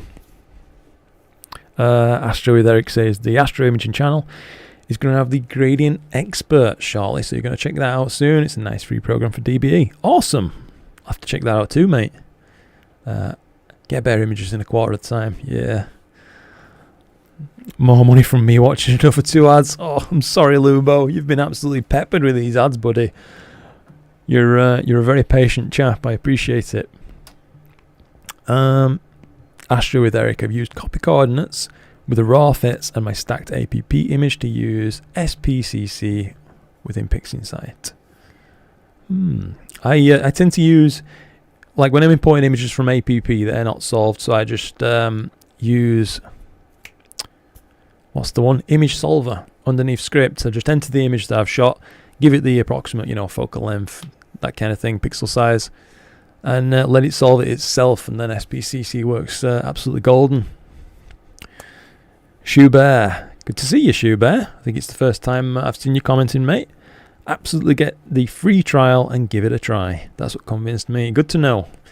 And it was the same with me. Yeah, I got the I got the free trial of PixInsight and nearly pulled out all of my hair, I reckon. But by the end of it, like the time the free trial was just about expiring, I was just about getting to grips with it. And I soon realised there was no going back, unfortunately. I honestly would buy PixInsight, BlurX and NoiseX again before another filter. Me too. Now I know what they're like, mate, and the difference it's made to not only to my image quality, but the enjoyment that I get from all this other like super expensive gear that I'm lucky to own. It's boosted the whole thing up a few notches, so it made complete sense for me to end up getting them all, that's for sure. Still using Serial and Affinity. Well, I mean, there's nothing wrong with that at all, Ghost. If you're having fun, that really is all that counts. But I think for me personally, I got to the point where I wasn't having that much fun using free programs anymore. Do you know what I mean? Lubo says, I'm happy doing so. That's very kind of you, buddy. It's the only way I can help you. I wish I could send you a super chat, but can't. Hey, mate, honestly, I appreciate the thought. It's extremely kind of you. It really is. Jim Gunn, I bought PixInsight, watched a couple of your tutorials, and was processing inside an hour. That's fantastic, Jim. Crikey, I'm going to have trouble getting outside of my observatory. My head's going to swell that much. No, genuinely though, I'm happy to hear it worked out for you, buddy. That's awesome. I need more powerful PC to run PixInsight, so just use Cyril mostly for now. When I can afford one, I'll probably hit the button. Yeah, absolutely, mate. Yeah, that is another consideration. I guess I'm lucky in that I've always had a pretty fast PC. So hardware requirements have never, been too much of a weight to my decisions on things like that. Astro with Eric, BlurXTerminator has been a super huge help. Absolutely same for me, bud. Especially when I get a bit of trailing when imaging at long focal lengths with the Edge 8. That's good to know. Timothy says, I think it's the first time I've seen a comment from you too, Timothy, by the way. Thank you for joining in. It's appreciated. I was almost ready to throw in the towel before I finally sucked it up and bought PixInsight. Yeah. I'm glad to hear it wasn't just me, mate. I'm glad to hear that. After spending thousands on equipment. Yep. It sounds like we had very much the same experience there. Jim says he's since reprocessed all of last year's images, and they're all better than I ever got them in Photoshop. Yep. I did the same thing, Jim. Once I actually got to grips with PixInsight, all the previous images that I'd done, I just started fishing through all my data and reprocessing at a rapid rate of knots, which was good because it helped me learn the program as well. But it also helped cement the fact that, okay, phew, I haven't wasted all this money. Do you know what I mean? Buying this program. Astrocade says, it honestly took a while for me, and I bought it and I watched a lot of vids and struggled and continue to use Cyril for most processes, but finish off with Pix. Interesting. Then eventually went to Pix and Pix only. Yeah, that's where I am at now, I reckon, mate. How long is a free trial in PixInsight, Chris says. I think it's 45 days, mate. Yeah, I think it's 45 days. John Davies. PixInsight and the XT tools are worth every penny. twice over. Agreed. Yeah, you definitely won't hear me disagree with that, John. Up there with the ASI Air, 100%. Really do love the ASI Air. I wish we had a... sorry for yawning at you, that's rude. I really wish we had an opportunity to use something like that with all cameras, you know what I mean? Or if they opened up the ASI Air, that'd be incredible. Let's see. Spending thousands and not willing to spend a few hundred on PixInsight is crazy. When you put it like that... Yeah, I guess looking back, knowing what I know now about how good the program is, yeah, you're absolutely right. It's just I didn't kind of see it like that at the time. While I was still trying to talk myself out of buying PixInsight, because I thought, oh, this is so expensive, you know, for a piece of software. How wrong can one man be? Denebian, another first-time commenter, I think. Thank you for joining in. I found out this weekend that ASI Air Mini is fussy for its voltage. I found the same thing, you know, with the ASI Air Plus. Getting random reboots and mount camera disconnects. Yeah, so I went through a phase at one point, after having really strong Wi-Fi initially, I went through a phase of like kind of flaky Wi-Fi. Tracked it down to a bad power supply. Once I got another one that were putting out a full like 12.8 volts, golden again, no issues. Pete's Astro, BlurXTerminator, NoiseXTerminator and StarXTerminator have transformed processing. That is a very fair comment. 100% agree. In the past, using easy deconvolution, etc. was like watching paint dry. It was, mate. Processing your propeller data only took 30 minutes. That's fantastic, Pete. Yeah. I remember what you said, by the way, earlier on, Pete. I will have to... I'll make this data available for anybody who's interested in having a crack. You know what I mean? See what these cameras are actually like for yourselves. That's the most honest way I can do it. What better way than giving you the opportunity to try it? 13.1 volts are working for you now. Good to know, mate. That's good. Chris says, gotta go. Barb needs you. Catch up with the stream tomorrow. Have a great night. By Barb, I think you might mean a certain game, Chris, which I might see you on later. Hope you have fun, mate, and thank you again for your support. I really appreciate it. All of you guys, by the way, that is. I really do. Keith says, Luke, are you doing anything to monetize your photos? I'm not, Keith, actually, no. I've toyed with the idea, I'll be honest, of having a little print store or something like that, but I just don't know if my images are there yet, you know what I mean? I'm happy with my processing skill. I feel like I can process well and that kind of thing, but inevitably my data sets aren't that robust these days for the reasons we talked about earlier in the stream, if you caught that. Kind of me feeling pressure to get videos out every single week oftentimes makes it so that I have, well, at times I feel maybe partly cooked videos, but also non-complete data sets also. I really over-answered on that, didn't I? Sorry about that, Keith. You probably didn't need to know all that. John says, I really enjoy using PixInsight. I'm on an M2 Mac now with 96 gigabytes of RAM. Ah! Crikey, John. You don't do things by halves, do you, bud? That's awesome. Siegfried, gotta go. Hey, thank you, Siegfried, for jumping in. I appreciate it, mate. Gotta give the PC some rest. You're stacking 350 images of the Cygnus wall in Astab. And also stacking a few hundred solar images in Auto Stacker, so looking at the video is a bit hard. Appreciate it, mate. Yeah, I really do. Hope you have some nice images there to work with later on.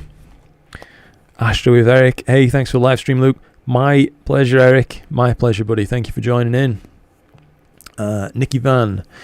Do you watch Adam Block's PixInsight Horizons or Fundamentals training videos? I haven't, unfortunately. I haven't watched any of them. Adam Block really knows his stuff, do you know what I mean? But I think, me personally, I have trouble learning that way. Yeah, it's probably perfect for many people, though. I imagine so. I think I'm more of a just bash my head up against it until I figure it out kind of guy in some ways. I think I'm just skirting around the fact that I'm probably too dumb to understand Adam Block's videos. Chris Playle says, think I try the free trial in PixInsight first to see how I get on. Yeah, absolutely, Chris. I would say to you, Chris, make sure you've got a good bit of data to have a play with, mate. On some of my videos as well, you'll notice I give away some data too, so people in your position really can try out processing different quality data to what they might be capturing at home. I'm not going to say higher quality data because some of it stinks. But it's there for you, you know what I mean? So you can have a go and try to get to grips with the programs. Are you shooting with the new Uranus-C now? I am, and I don't know why I haven't put it on the screen for you guys. I'm really sorry about wasting your time looking at that there. I get so wrapped up in chat that I forget that I'm meant to be presenting a live stream. Sorry. I am shooting with the new Uranus-C, yeah. That's the one, Shoe Bear. And it looks lovely, mate. We're looking at 104, 106 minutes actually right now. And if we just zoom in a little bit, this is just a live stack. As you see it in sharp cap, no processing other than just a little bit of a stretch, mate, manually that you've just seen me do. And it looks good. A lot of that is down to the speed of the telescope, but it's undeniable that this looks like a great sensor. I'm really impressed with the Uranus-C.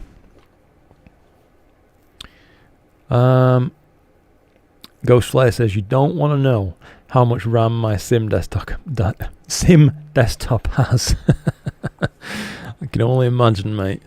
Here I am with a paltry 32 gig. John says, Adam talks a bit too slowly. Potentially. I mean, I've only caught a few of his videos. I guess he'd be stuck either way, to be honest, John. If you started talking fast, people would be saying, Adam, slow down. What are you doing? Jim Gunn. Oh God, Adam Block is brilliant, but I tried watching several videos about WBPP before I couldn't take any more. I figured it out for myself in about 20 minutes. It's a tough watch. I guess for some people, it's not aimed at... I'm one of them. Do you know what I mean? I'm one of them. He makes wonderful videos. He really does. And I want to make it clear, I have nothing but respect for the man. But it's not my learning style. That's all I can say. It's not my learning style. That sensor is great. It's awesome to issue. Love using it. Using the original Uranus-C with a RedCat 51. What a combo. Good on you, mate. The Heavens Declare. Hey, how's it going? It's going very well, mate. Thank you very much indeed for joining in on the stream. It's nice to have you. Hope you're doing well too. Takes an hour to explain something he could have done in 10 minutes. He's brilliant, but I have to keep skipping ahead to find the point. I mean, people accuse me of the opposite thing, though. You know what I mean? Like, I go into too little detail. Mostly because I don't understand half of the stuff I'm doing. I just kind of show what works for me and hope for the best. Hoping and praying and fingers crossed and all that good stuff. But yeah, I think he's clearly a master at what he does. That's for sure. 256 gigabytes of RAM. Is that right, Ghostflyer? Crikey hell. That's unbelievable. 4 terabyte SSD. Antonio. Great work. The contrast is amazing. Super clean and low noise. It is really low noise, isn't it, mate? It's looking wonderful.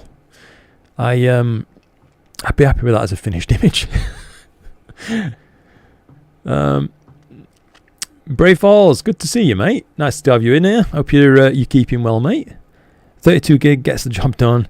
I've edited with 32 for years now. Yeah, 32 were an upgrade for me. Our imaging and rather editing and stacking with 16 for a long time. Then I upgraded to a wonky non-matching 24 gigabytes set, which was, it were alright. And then ended up with 32.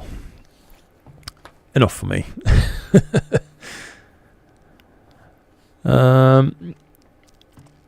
Makes flying 7.3s and 777s a treat. I assume you're Microsoft Flight Simulator or something like that, Ghost? My cousin loves that, you know. He's bought it for his Xbox and he's always on it. I'm excited to see the final product from this stream. Me too, to be honest, mate. Me too. It's looking pretty promising, eh? I think the small pixels of that Uranus are really bringing out some detail on this raster. It's a good combination. I just want to know how to use it. I don't need a historical recap and the theory behind it. Yeah, I know what you mean, Jim. I guess, like I said, though, for some people, they'd feel that the video was incomplete without that kind of thing. So I can really appreciate where Mr. Block comes from with that kind of stuff. And it's amazing as well that he knows all this stuff and is able to reel it all off. Do you know what I mean? It's unbelievable. He must be a very, very smart guy.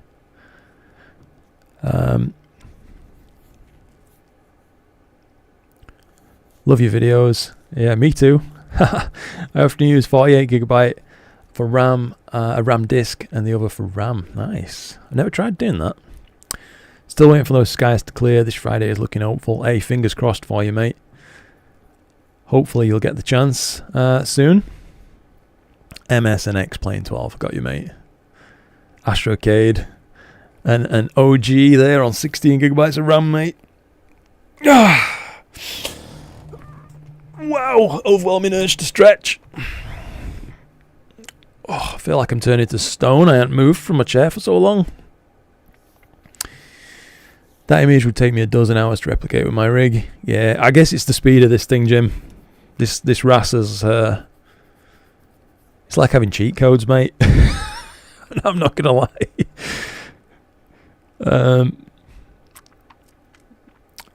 Astro says, have you considered making more of the DSLR versus Astrocam videos? I have a limited budget for this hobby, so I went with Nikon DSLRs. I think it would be nice for us to realise how good they are. They are very good indeed, mate, yeah. That's a tough one. I enjoyed my time doing comparison videos between DSLR and Astrocam and things like that. But it seemed to cause such a fight in the comments sections that it kind of put me off bothering again, you know what I mean? Astro Processing came after the Sims. How fast is the raster? Thank you for commenting, by the way. I think another first time commenter there, if I'm not mistaken. It is f2.2, my friend. Rather fast indeed. Ollie needs to head off. Great stream. Thank you very much, Ollie. It's really kind of you, buddy. Hope you have a cracking day. Chris says, thanks for the live stream as well. Really great. Packing up my gear and going to bed. Good on you. I hope you have a good night's kip, mate. See you on the next one. You said you were in ball 7 to 8. That's right, mate. Yeah, mid sevens. Squarely mid sevens. I think the raster really helps with that. Absolutely. Yeah, being able to really suck down the photons and achieve a good signal to noise ratio quick is key. You're using a PS5 while I'm using a Nintendo 64. Crikey. I guess I am a lucky boy indeed to own this stuff. No two ways about it. I guess knowing what I know now, if I start astronomy all over again, I probably would need to achieve this again. You know what I mean? Going away from having an f2 scope or nearly f2, it kind of be a bit of an hard sell for me now, I reckon.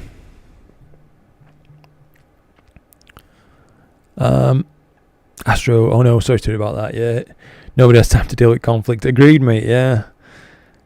Thanks again. My pleasure. Absolutely my pleasure. Yeah, like I said, I'd love to do more videos like that. It just seems to be such a point of contention for people. Whereas if you say, oh, the DSLR actually does really good versus an Astrocam, even if everybody can see that it clearly does, you seem to get a vocal minority who are like, no. And I'm going to downvote every single one of your videos from here on out, and that's that. Literally. I had some quite unsavoury comments from the last ones, unbelievably. Even though most people were supportive, so I shouldn't let a few bad apples sour the whole barrel, as the saying goes. You've ordered a Hyperstar V4 for your Edge HD8. Awesome, mate. Looking for a break from f7 with the reducer. That is going to be one hell of a night for you, mate. When you get all that gear together and get it all put together, I wish I'd be there to see the smile on your face. You're going to have some fun with that. If you have an 11-inch peony, who would choose to go back to 2.6 inches? I mean, when you put it like that, mate. Yeah. Use what you have. That's very true, Ghost. Yeah, that is very true. If you have fun with it, that's all that matters. And that's true. Yeah, all the way up till getting Rassers, I had tons and tons and tons of fun with everything that I owned. The fastest thing probably being f4, up until getting one of these telescopes. And I've still got an f4 telescope and still have fun with it. I don't know. I guess it's just, now I've got one, it'd be bloody hard to go back. Just being honest with you. Do you know what I mean? That's just me.